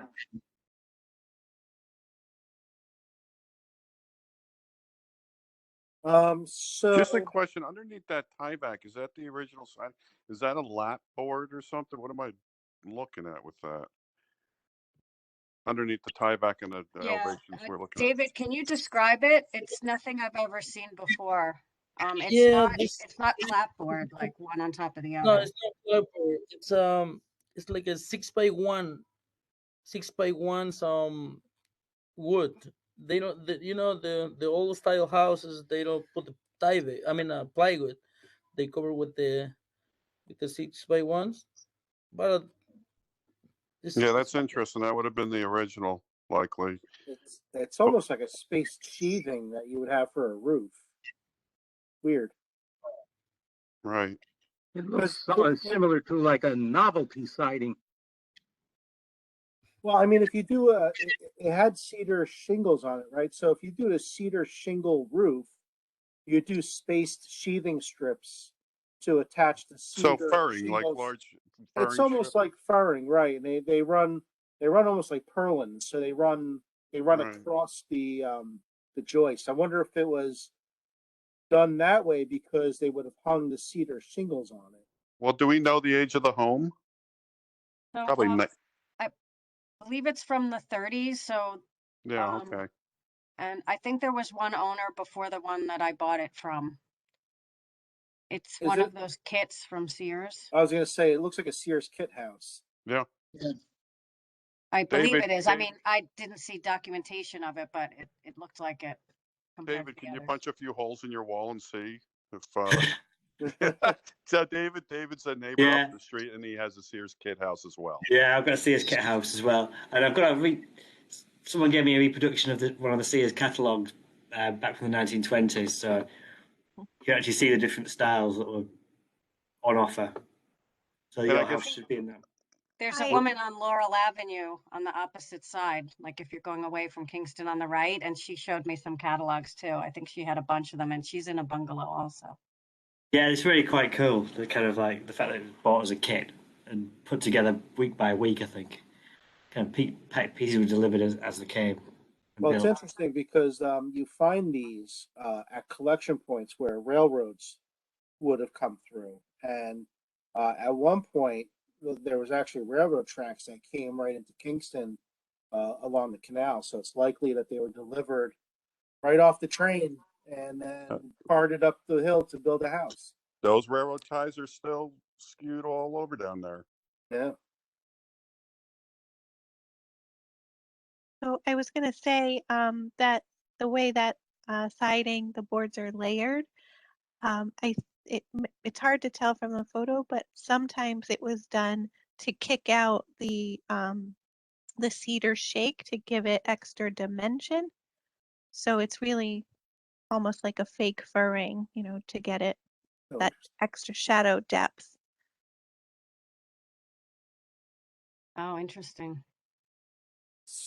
I just out of curiosity I mean, is that better taken off or left on? And I guess I'm getting to the dimensions of what's going to trim out the windows and stuff and the depth of that. It would be tricky, and again, I had furring on my house. I had to go back to the original layer of sheathing without the furring in order to lay. I had hardy board, but to lay the hardy board.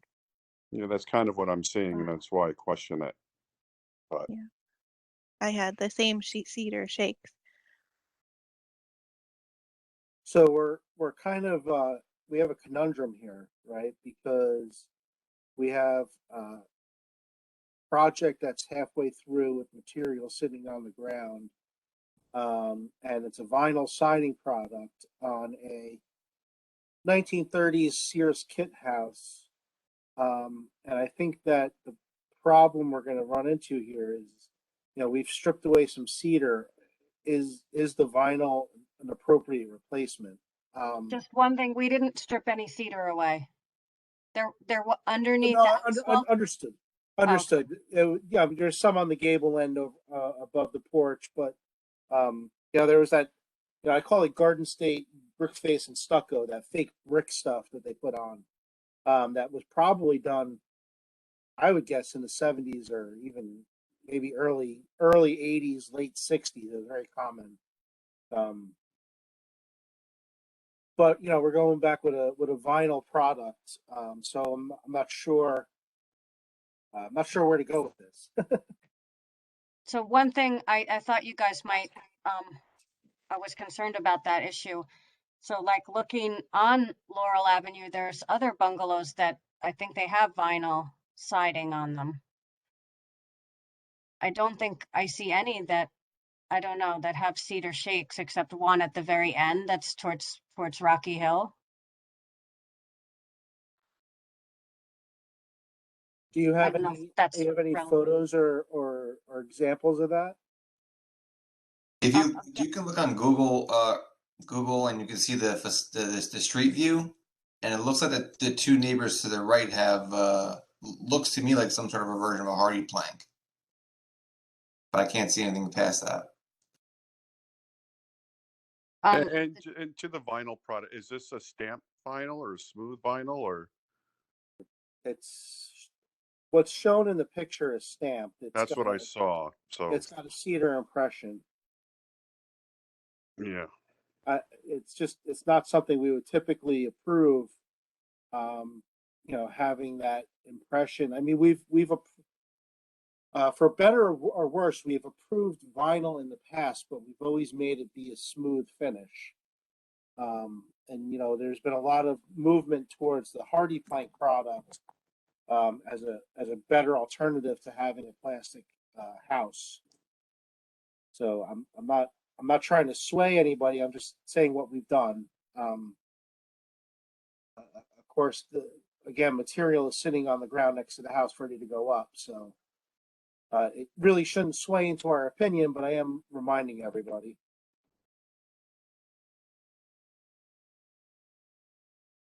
Is the planned trim on the house that, I mean, is this some kind of interlocking vinyl? I really haven't dealt with vinyl myself, but is there a chance to use a different kind of trim for the windows, the corners, the barge to, get this along? I don't know. It all uses, J-bead trim pieces. Which could be up against the AZAC or something like that, or it has to go. Yeah, that's what receives the end of the vinyl. It usually Right. goes into the J-track.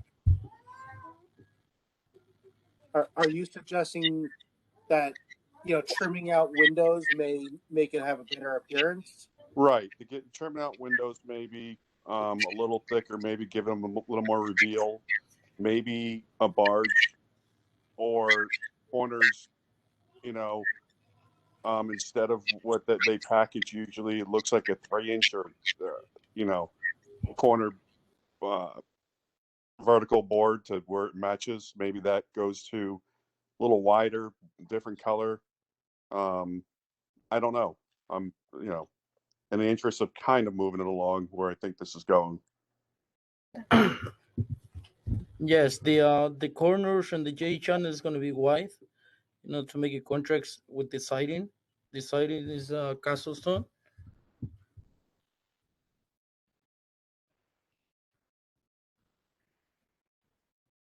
I mean, And that's then window detail. I mean, you wouldn't want the J channels to contrast. You'd want them to match the siding to go away, because the windows, are all trimmed out with wood here. They got a nice sill detail.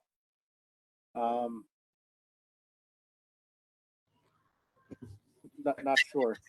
Yeah, I think you got to look at the other examples of these bungalows on the street and stay consistent with color and potential materials too. David, I'm not trying to compare your house to this house, or even I don't need to use you as the example, but what's on your house? Is it shingles? Is it? It's aluminum. It's aluminum siding on the side of our house, and that's how I'm not sure when that was put on. It was before we bought the house, so that's kind of which I'm told that if we were going to replace it, obviously, as we know, it'd be kind of hardy board these days, but it's aluminum currently on the side of our house. And the aluminum is kind of treated and trimmed similar to how vinyl would be. Yeah. Yeah, I mean, from that perspective, it'd be similar, but yeah. But the aluminum is obviously it's a smooth finish. It's not. Yeah, it's flat. Yeah. I do remember we did and up the road too for a fourplex allow, but it was smooth, and there were some details that were done on the windows to make that happen too. But it's a grander building that had a lot more space, and I don't know, the smaller it goes. Wasn't that didn't they come after the work was fully completed though? I believe so. Yeah. So our hands were kind of tied. And I think that was also matching what they had on a different part of the building as well. Right.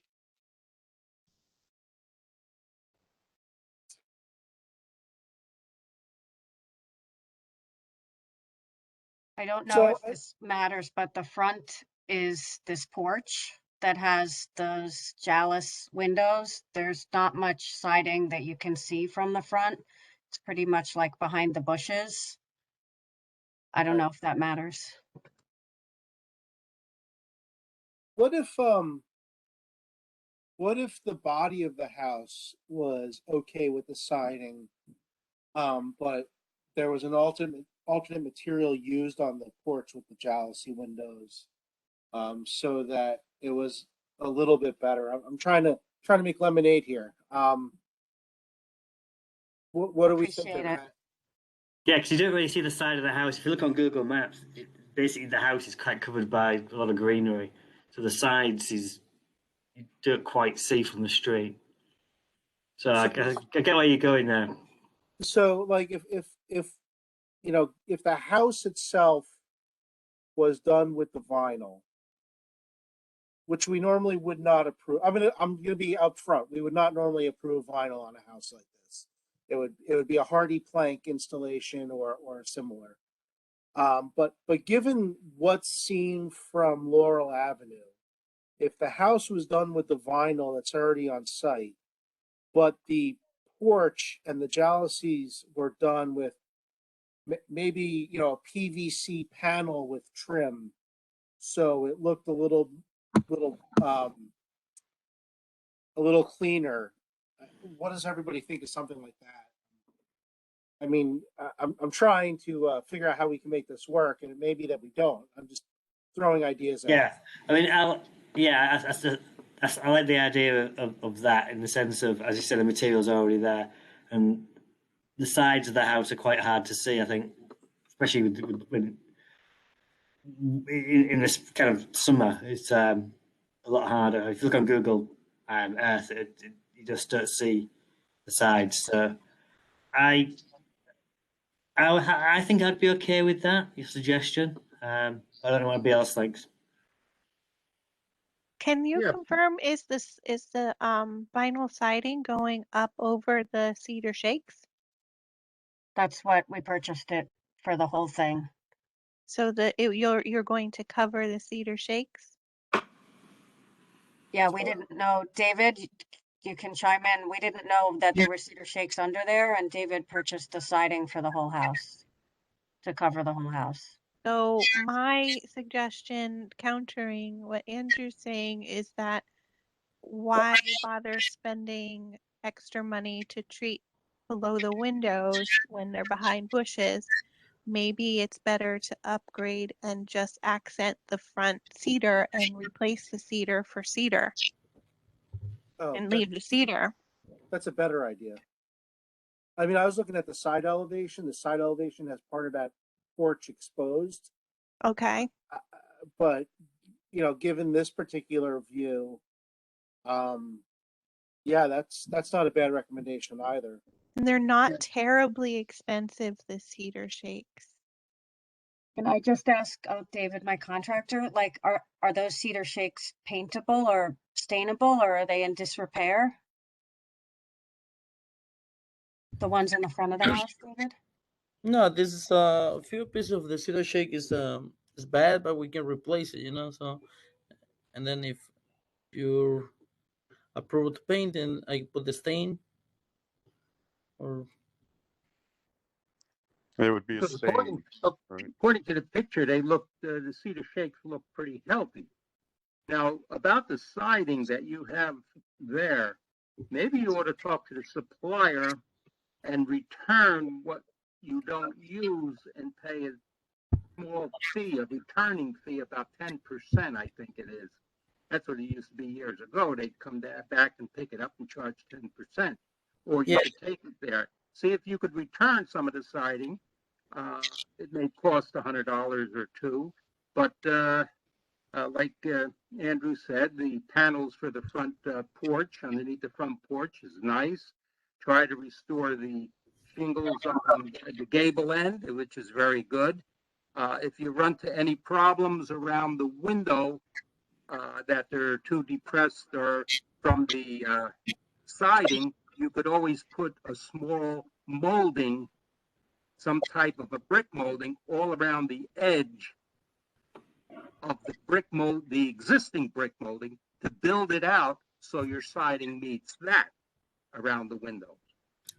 yeah, but There's a number of things that can be done, but it has to be to your liking, of course. I'm calling already to the supplies, and then I can't return it because that was a special order.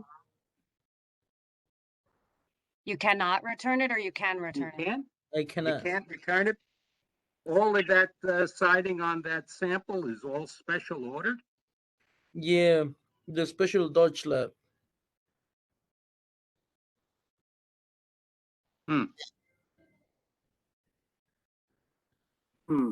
Can we see that siding again? If you don't mind, can Yeah, you I'll bring flip. that up? Let me flip to it. Oh, that's the wrong picture. But while I'm here, No, Jess. I'm talking about the sample siding that you're going to put on No, the house. I was flipping to it, but I picked the wrong side. But I was going to say, since I'm here, Jess, you can see the side of the porch is exposed on this side, and it was on the other side as well. That's where am I thinking it is? I see. Thank you. You mean a castle stone is a special order? Yeah, especially on this time for the COVID. You mean all the siding here is special then, huh? No, the just as a special order for the colors. You know, for example, sterling gray, snow, colonial white. They have in stock, but the castle stone, Oxford blue, seagrass, cypress, all the rest is the special order. So it's not a stocked item. It's not that I wouldn't say it's special order because they're not running special die lots, but they're not available in the lumber yard.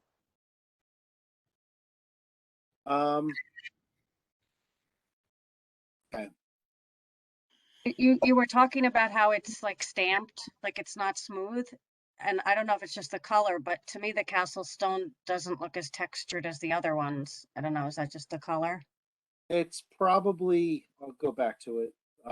It's probably just where the slice of siding is taken. But if you look at below it, like the desert tan, the natural clay, even the Oxford blue, there's variations in the pattern that's stamped. The castle stone just happened to be cut where the pattern is not as extreme. And this is a good educational point. This is why we're so adverse to a patterned siding, because if you look at a actually maintained house, you would never see those patterns, right? The grain of the wood is never that exaggerated.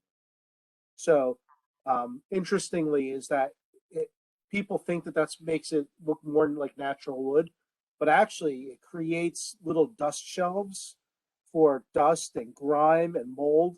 And it actually becomes more maintenance than a smooth finish. And it looks actually less like real wood. All right, so we've gone around on this. I think that the questions at hand is the vinyl acceptable on the body of the house? Are there mitigating factors that we could do to make it less of an issue? And I think that two of the things discussed, I think to Jess's point, the gable end could be redone in cedar, or the cedar could be retained. The porch sides and front could be done as some kind of PVC panel or hardy panel. Or is the Dutch lap style vinyl just not appropriate? I think those are the questions. We got to kind of wrap this one up a little bit. I think we've gone around on it, and I'm not sure there's much more to talk about other than to make a decision. Not to rush us along, but I think that's where we're at. I like where we're going with the talking about the front. I think this being a kit house, something tells me that the stamp on the sides, if it's not necessarily viewable, might be something we can go along with here on the sides. I just, it might be unique enough where I think every other home on that has, if they do have vinyl, they have a non-stamped or flat vinyl. I'm trying to convince myself that it's character enough in this type of smaller house with the sides not being visible to kind of let it go. If we can come to something on the front that is period to, a Sears house here. Excuse me. Yes. All right. All right. So I'm gonna work on the siding and try to I will resell to somebody else. Then I can go wherever you decided. So you're saying that you could reuse the siding on another job? Yeah. If the decision is made that this needs to become a hardy plank installation. Yeah. What's a hardy plank? Is that wood or is that a siding? The hardy plan, it's like albesto. It's like a cement. It's the generic is fibrous cement. Yeah. And it's not really it's called cement, but it's the best way to describe it is that it's a material that kind of works and looks like wood, but it's an artificial substitute for working and looking like wood. Looks like clapboard. It looks like clapboard. That's right. Yeah, but all right, can you give me other option about the hardy plants? Can you give me many options where we can use in the house? Is that hardy one expensive? Yes. Well, you could use wood, I guess, right? I mean, well, let's pause for 1 second. 1 second. I will say that it's got this garden state brick face and stucco fake brick on it, right? Which is completely uncharacteristic. At one point, it had cedar, which was replaced.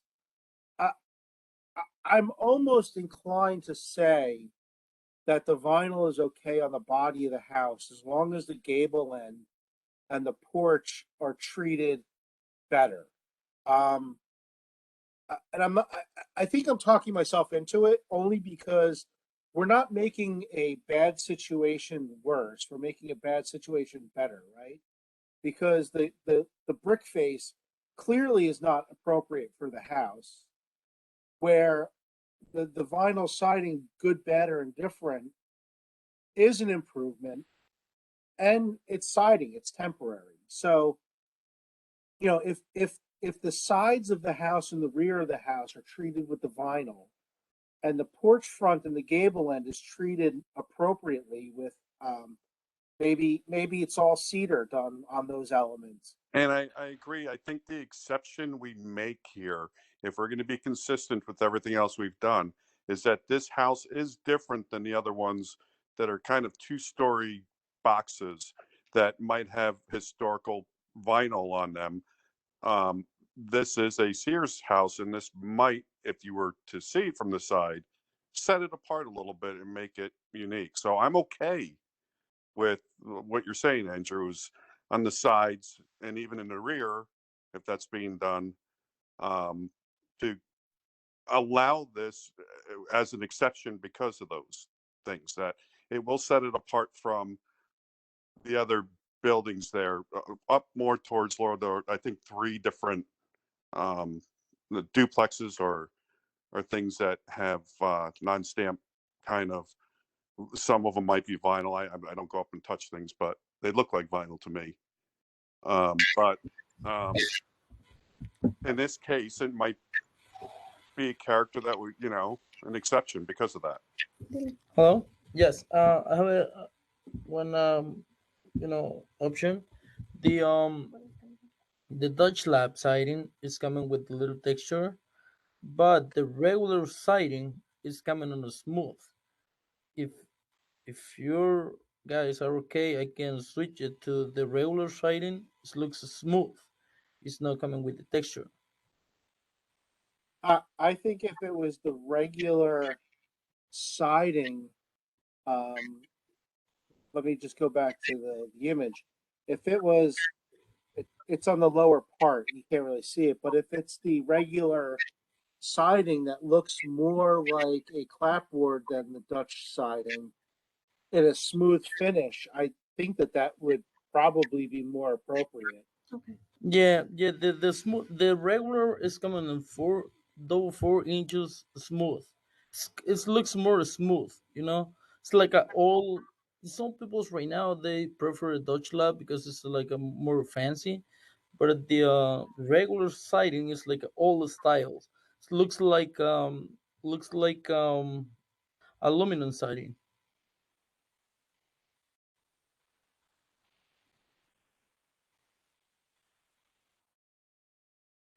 So I guess if you can change it out for smooth, I'm okay with the sides being with that. Can we address the front, or Yeah. can we? But I mean, that's of course up to the other side.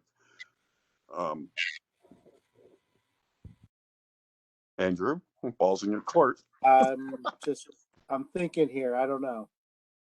Do we know what the other 2 houses next to this have on them? Because to me, it looks like it's not vinyl. To the right, they're hard. Try to stay consistent with what's happening in that section of the street. So Should it sounds be like taken it's into hardy account. plank and aluminum siding. I think to the right they're both hardy, and to the left I think there's an aluminum, and then you start a few vinyls, and then you have hardy. Right, but and you have the vinyl. ones that are the 2 that are right are consistent with the architecture of the one we're looking at now. The one to the left is not. So I think we can look at that as what are we seeing?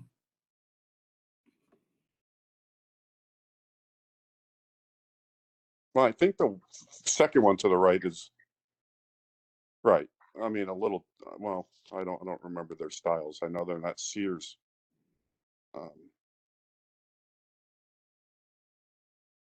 The one that's just to the right, I used to know the people that lived there, and they said like that they found wood from another house in there, that they, at the time that house was built, they would take wood from other houses and use it to build it. That's all I know. Yeah, I That's- believe that. It's not a kid. That would have been the Kane brothers, and they're Oh, throughout I the meant neighborhood. Yeah, the, they still live it in was kind of the neighborhood. the beige one is the Kane brothers? I was talking about the gray one. I think both of them. The very corner one at church was definitely where I think they grew up, and then I think they had their hands in the other ones there too. I think the siding was done on the second one from church just a few years back, and that was hardy. Did that come before the commission? I don't remember it. That was before my time. I remember it going on though.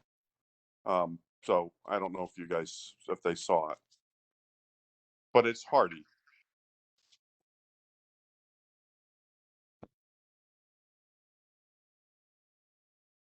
Well, I really appreciate you guys trying to make this work. I feel badly that I put everyone in this situation. It was hard to afford it to even do this. And now, like, I feel like I got deeper into it, but the siding was really just falling apart. If you see on the Google map up at the top in the gable, you can see how it was just falling off. I was Yeah, patching it. unfortunately, don't feel so bad. They changed the laws in New Jersey where the contractors don't need a permit. This would have probably been caught, to go before the Historic Commission if it had hit them. But contractors with roofs and siding nowadays they don't need the permit, so it wouldn't have been caught, so you wouldn't have known necessarily. Thank you, Glenn. So I guess the not to sound cold about it, but let's move this forward. I think that we need to make a decision whether we're going to accept this or not. And if we accept it, if there's caveats. So, what is the general feeling amongst the group here? Dominic, I'm kind of in your court. We normally wouldn't approve this. So why would we make an exception? But I'm also thinking that we're making a bad situation better by improving the aesthetic of the house and the longevity of the house. So, we could either go around the table and give everybody's final thoughts on it, or we can make a motion and see where the vote falls. This one's a little bit of a tough one. So can we again address the front real quickly? So in my court, I think I heard David say the same thing here in Kingston, that I'm okay with the sides the way that they're presented. The front, if we can do something different, keep the shake, get something more period, so that the facing to the road is, and it's not a lot of square footage to do something on that gable or around that porch, I would guess. So you're in the court, Glenn, of the sides and the rear are fine, but do the front appropriately. Correct. And that's where I am, I think. I mean, it's kind of... We're compromising a bad situation. They have the material. We don't, we can't opine whether it's can be returned or not, really. So it is what it is. And with all due respect to the applicant, I mean, we can't say the material's on site. That's why we're going to accept it. I mean, right. Yeah. And we haven't done that in the past. I mean, think of the cabana / shelter that we were talking about on Easton Avenue a couple months ago. That's 3/4 constructed, and we said, this just isn't appropriate. But with that being said, I think that there is a little bit of a middle ground with this particular application. So David and Glenn, I get your feeling on this. Jessica, what are you thinking? I'm thinking that we have an applicant that wants to come in and improve her property for the better, making, this is pretty much, that non-period fake brick and making it better. And there's opportunity for the front facade to remain authentic. So I think a combination of the siding that is being proposed with upgrades to the front facade to be more in line with this type of house, with the remaining, either if the cedar siding is replaced up top or repaired, I think that I would be in favor of a mixed approach here. And I actually really love these canopies. You're not taking those off, are you? If that makes you happy, I'll keep them. No, I'm not taking them off, actually. It makes it, the rooms are really hot when they're open, and it's really nice to be able to adjust them. If you look it up, I'm pretty sure that came with the house. So even if you I think it did. them, yeah. Keep Um, them. They're part of that Sears kit. so Anthony, what are your thoughts? I'm doing a roundtable here. Yeah, well, first of all, this had nothing to do with what we're doing, but I'd just like to inject this into this situation here. These Sears homes are bought for a very high price, these bungalows, and they're restored back to the original appearance. And they are worth 3 and 4 times the amount of the actual value if you just look at them straight ahead. So you have a little fortune here if you want to go and restore it back to the original appearance. But in this hand, I do agree with sort of remodeling the front porch with panels, and changing the windows, and doing the best they can with the siding, but keeping the cedar on the top and, going over the front porch a little, making it a little better than what it looks like now. Just a question: does your property back up to another property? Is that the Palace of Asia back there as well? No, you're on the other side there. So you are. I mean, if we're going to do what we do to the front, if it's not too much in the back, do we have a back picture of that gable? Is that cedar as well? Yeah, there's a real rear elevation. While I pull that up, thank you, Anthony. I appreciate your comments as well. Not to gloss over them, but glad to ask the question. Yeah, Dominic, what's your thought? I'm sorry.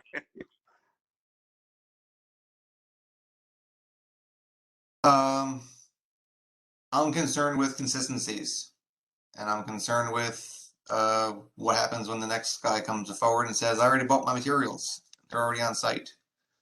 So I understand, and I'm sympathetic, but what are we doing here? I don't know. Yeah, and I appreciate that stance. I mean, one of the hallmarks of at least my tenure on this commission is trying to make our applicants and our decisions as consistent as possible. And look, we're struggling with this one. We've talked more about this application for simple siding replacement than we've talked about any other application tonight. And we've had some complicated ones. So, yeah, I have this internal grappling with approving something that we might not normally approve. So Can I ask a question? yes, If my contractor David could return or switch out the siding for something that looked more like clapboard, like vinyl wouldn't be okay? You wouldn't approve a flat vinyl for this house, or you would? And if so, could it cover the whole entire house and then we don't have to worry about making things different on the gables and stuff?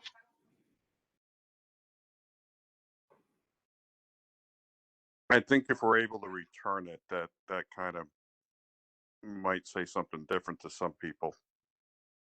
well, I think it's a different conversation, right? Correct. Return the Dutch lap cedar impression siding for a different vinyl product.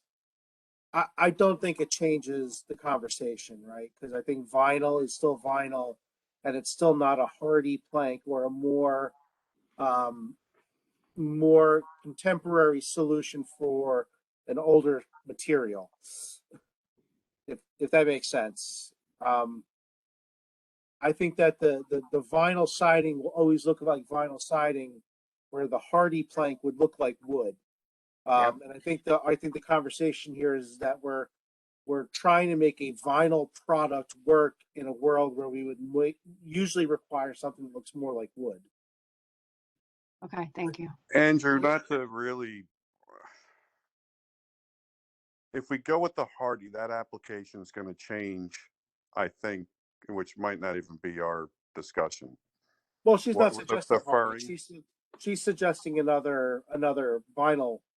She's suggesting standard I get it. vinyl I get replacement. it. Yeah. If we return and go the direction of even like a cement export or hardy, that changes that furring, that changes the application, whether that, that needs to be applied on sheathing more than likely, I think, than what's there. So that's neither here nor there, but for others to think about in the process of that. Well, Andrew, would you want to ask the applicant if you want to reconsider the application in this context now, what you've heard the board discussing, perhaps Well, you that- want to do additional research on the materials and possibilities and think about how to approach this instead of us beating around options here. That's a great point, Jessica. I mean, if that's on the table, if you would like to, pull this back, do some research and come back, we could definitely do that. I don't feel like I understand siding enough. David, my contractor, David, do you have any ideas about that? Do you want to wait a month and come back with a proposal of what could work? And do you have a sense of what the historical commission would require?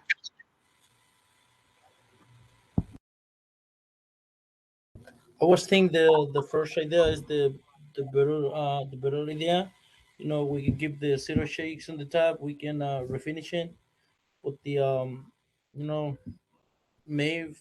We can put the stain and the vinyl siding. We can go under this. For the lower part, I think is the best option. And then in the front house, we can put the zero shake too.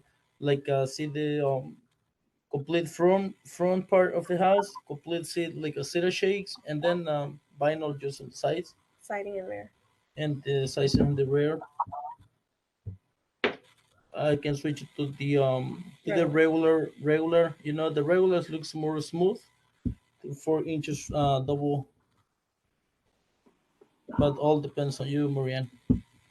So otherwise, you're talking about cedar shakes in the front of the house and on the porch and double pour vinyl siding for the sides. Yes. Smooth. But that And doesn't cedar come shake on the the back double gate. pour vinyl siding doesn't come in smooth. It comes with a wood grain. No, I think it does come. The double four does come in smooth. The Dutch lap does not. Yeah, So- the regular coming on the smooth, the Dutch lap is coming with the texture. So just so we're 100% clear, I'm gonna doodle. I haven't done it all night. I've been dying to doodle. So are you suggesting that this rear gable and the front gable would remain cedar? Everything below it on the two sides and the rear would become the double four smooth, and then the front elevation would there. This would remain cedar, and then you would do either cedar or something sympathetic on the porch front. Is that what you're suggesting? Yes. I think that would be acceptable in my opinion. Yeah, I'm good with that. So would I be. Yep, I'll agree with that. And what I like about that is to Dominic's point, we're giving a little on the sides, but we're being consistent with the street elevation and even the rear gable retaining that cedar. So it's a little bit of a give and take in this particular application. And given it's a 1930 Sears kit house and not a contributing structure, I think that that's an appropriate approach. And just a word of caution to the contractor: if you're painting cedar, it's not treated. I think you use a stain, they call it. So you're going to stain that with a specific stain for cedar. I wouldn't put paint on that. Which you can get that gray as well, or and we don't typically find a color, but you can pretty much get whatever color you want staining. Yeah. So let's kick it back to the applicant. Does this seem like an appropriate approach to you? Would you like to take it and talk to the contractor offline, make sure that the pricing fits your budget and what you want to do and come back to us? Or do you want to try and get an approval on what we just discussed?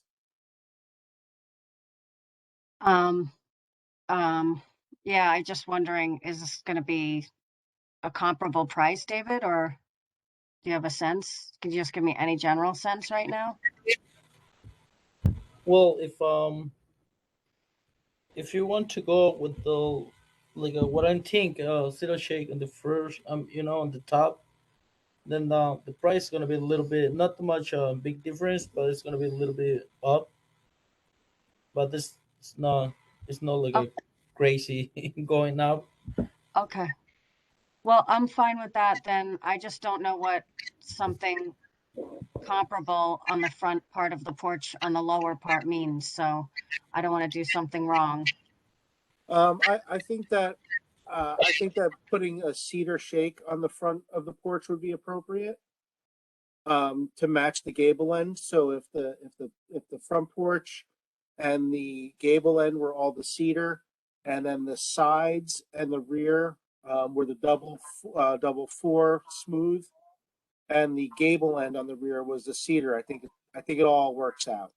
So actual cedar, not some kind of siding that looks like cedar, but actual cedar on the front of the porch that would be the same as what's above in the gables. Right, right. Okay. So what I'd like to do. So first, I mean, are you comfortable with that as an applicant? Yeah, I am. Are you comfortable, Abdullah? Yes, I am. Okay. So let me go around the table just once with the commission before we get a motion. So Glenn and David, I'm assuming you're both okay with that, right? Correct. Jessica, are you okay with that? I am in principle, but I very much worry about the material change and getting watertight in the back elevation plane. You mean The from the same. cedar gables to the new siding below? Yes. That could be, it could be flashed. Yeah, but how do you tape the top of the flashing? That's it would be under the cedar, but you're right. Okay, so in principle, you're okay. The construction detail is a question for you. Yeah, the practicality of it and long term could infiltrate with water, but it would look nice for the time being. Could we have just siding on the whole back? And keep the cedar in the front? I would recommend just getting rid of the cedar on the back gable so that way they can apply the house wrap appropriately. Consider it's a back. I agree with that. So I'm fine with that as well. Anthony, what are your thoughts? Are you okay with this approach? Yeah, but I just want to inject one thing about the cedar siding, cedar shakes. When you go into an old barn and you look up at the roof that has cedar shakes on it, you could see daylight. When it rains, within a few minutes, that cedar swells up so much that there's no leaks in the roof. So therefore, I think it should be up to the, if we're willing to forfeit cedar in the back gable end, then fine. If the customer wants the cedar to remain in the back, I think it'll be her decision. Other than that, I go along with whatever the board wants. Right. Good point. Dominic, I know that you're a little reticent. What is your thought? Yeah, I'm fine with this if the board is. All right. So given that, does anybody want to make a motion to approve the application with it becomes conditions at this point because it's changes to what they submitted, with the conditions that the front gable and front porch are treated with cedar, and the balance of the house is treated with the double four smooth impressioned siding. I will make that motion. I'd like to caveat maybe the back to be left up to the owner, at least in my motion to approve, to go all the way up, if they see that as a problem with the regular siding. And I want to say that I'm making this not as because the material's on site. I think it's an exception it sets the house apart from the others that have vinyl that are different characters. So in this instance, that's why I'm saying that, or want to make that motion. Okay, thank you. So the motion on the floor is that we approve with the condition that the front gable and porch front and sides are treated with cedar, and that the rear elevation could be the double 4 smooth impression or cedar on the top up to the owner. Is there any public discussion on the motion or as presented? Seeing no public step forward, is there a second for the motion from a member of the commission? I'll second that as well. Yeah. So we have a motion by Mr. McParland, a second by Mr. Weaver. All in favor of this motion? All right, I'm sorry. I'm still caught in this virtual world. Is anybody against the motion that is on the floor? Seeing as though nobody's coming forth with a negative response, I will take everybody's non-response as an affirmative, which means the motion will carry to approve with the conditions. So I think we're good to go. Thank you so much. I'm sorry it took so much time. I really appreciate you trying so hard to find a good solution for us. No, it's I mean, that's why we're here. You know, the thing I always like to say is we're not obstructionists. We're just trying to do the right thing for the historic district, to make sure that not only your property but your neighbor's property are protected and the character of the district is protected. So I'm sorry it took so long to discuss it, but here we are. Thank you. Thank you. I appreciate the idea about the back and having the option to do it either way, the top gable, and the information that it could leak down. So we'll work on that. Thank you so much, everyone. Right. Have a good evening. You too. So that concludes our formal applications for the evening. Did the other applicant show up? Well, it's 10 o'clock, Glenn. 47? Okay, yeah, I guess they didn't. So with that, is there any members of the public that would like to come forward and discuss anything? Seeing that nobody from the public is coming forward, move forward to correspondence. I don't have any correspondence that I'm aware of. Reports. Glenn, can you be so kind as to read Bob LaCourt's texts about the open space? Right, so he's having some technical difficulties. So he said the Van Wickle house is being repaired and mud is being removed. The insurance is handling most of the repairs. The insurance will cover $250,000. There may be another $125,000 needed for more repairs. So that's what I got from Bob. If he's listening and he needs me to say something more, I'm going to text somebody. But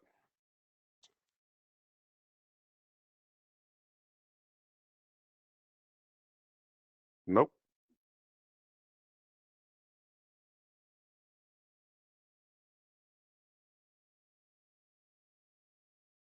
He said that's it.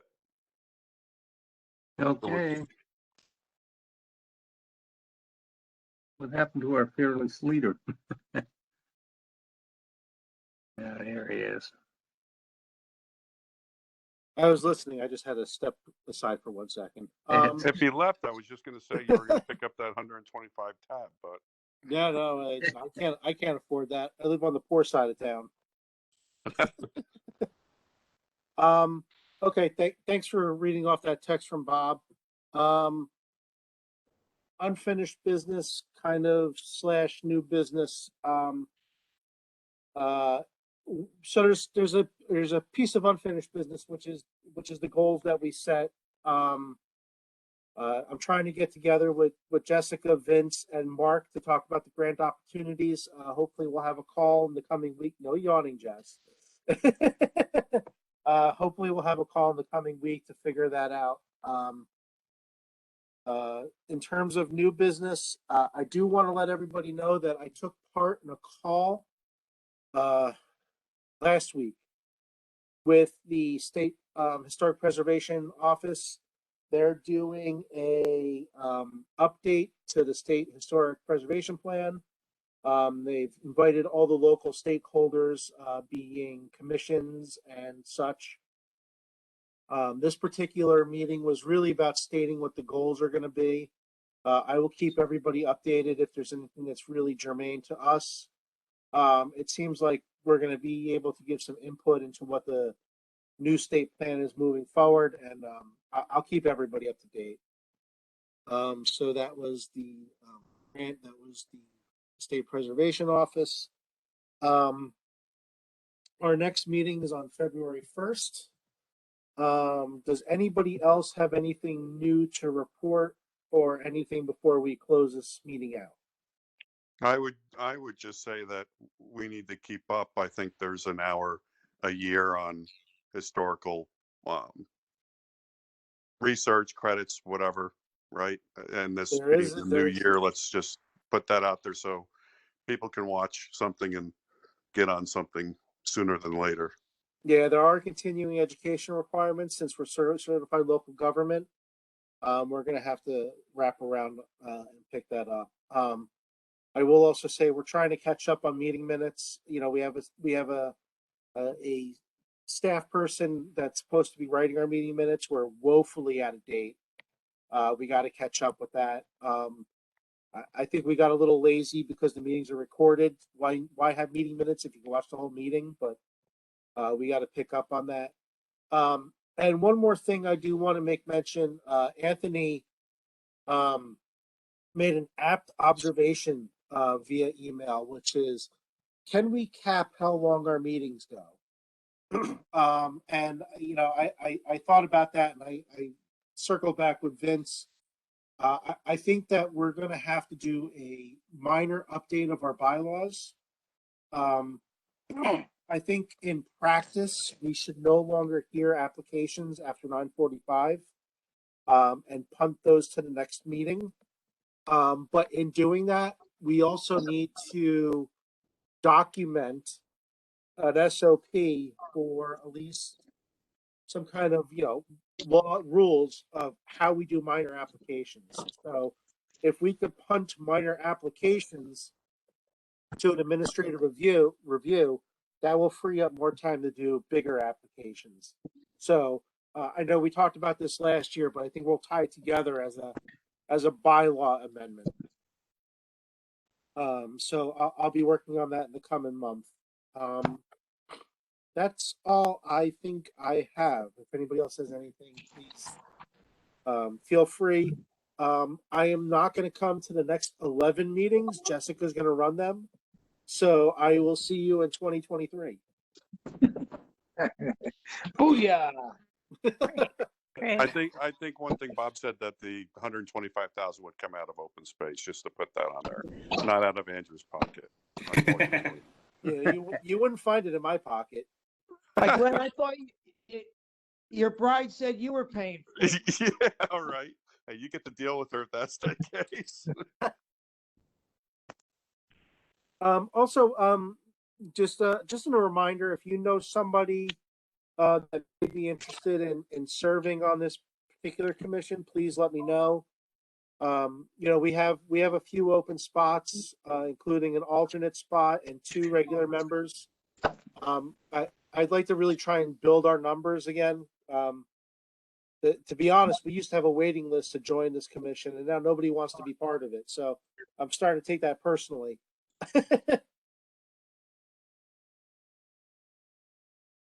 That's because they don't get paid.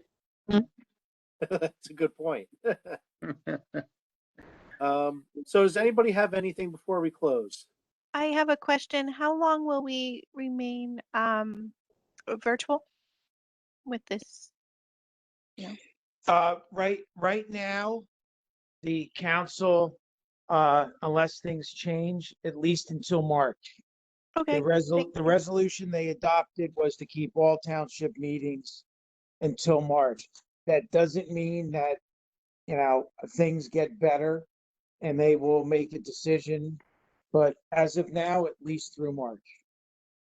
I think we are going to revisit in the first meeting of February and make a decision on to continue till March end or maybe go back in person.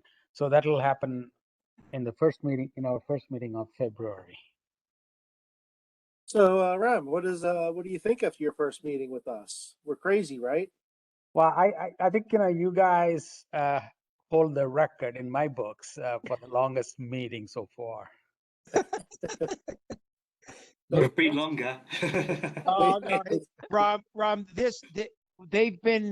we've been here till like 11:30. Are you Because- serious? Yeah, because what the issue is, and they talked about it before. Sometimes we've had 7 or 8 applications, and the board tries to get through them, which is why they were talking about tonight, trying to get the minor ones, like a couple of the fences and signs. That saves a half an hour, 40 minutes, which means it's a whole nother, application or two when we have the more difficult ones. Now, we were lucky with the one with the change in the house that an architect was presenting, and he had everything in front of him. That saved 20 minutes, and he was able to go through it. The issue we have sometimes is we have homeowners or architects who aren't as good presenting or drawing, and it takes a long time to get things out of them. When we Sure. get a good presentation from a very good professional, it's boom, boom, boom, as you saw from the architect, 15 minutes. When we don't, the commission tries to draw the information out because they have to be consistent. And that's what they strive to do, is to get the same information, require the same information for each one, so that when you look at 5 different applications, same type of stuff, they're looking exactly the same thing and there's no inconsistencies. So you'll see. So next month, bring some popcorn and sit back. It's a long night. No, it was interesting as a first meeting. I deal with buildings and zoning approvals and community feedbacks in some of my private dealings. So I can appreciate all of you taking so much interest and going through the details and analyzing and giving out opinions. I really appreciate all your commitment on this. Vince, can you do an email introduction between me and Ram so I could touch base with him offline? Yes, I will do that. I'd appreciate that because No there's a lot to fill him in on. Yes, no, I think I heard you that you have some vacancies, so I will try to recruit for you from the people that I know. Great. And with that, that's all I have for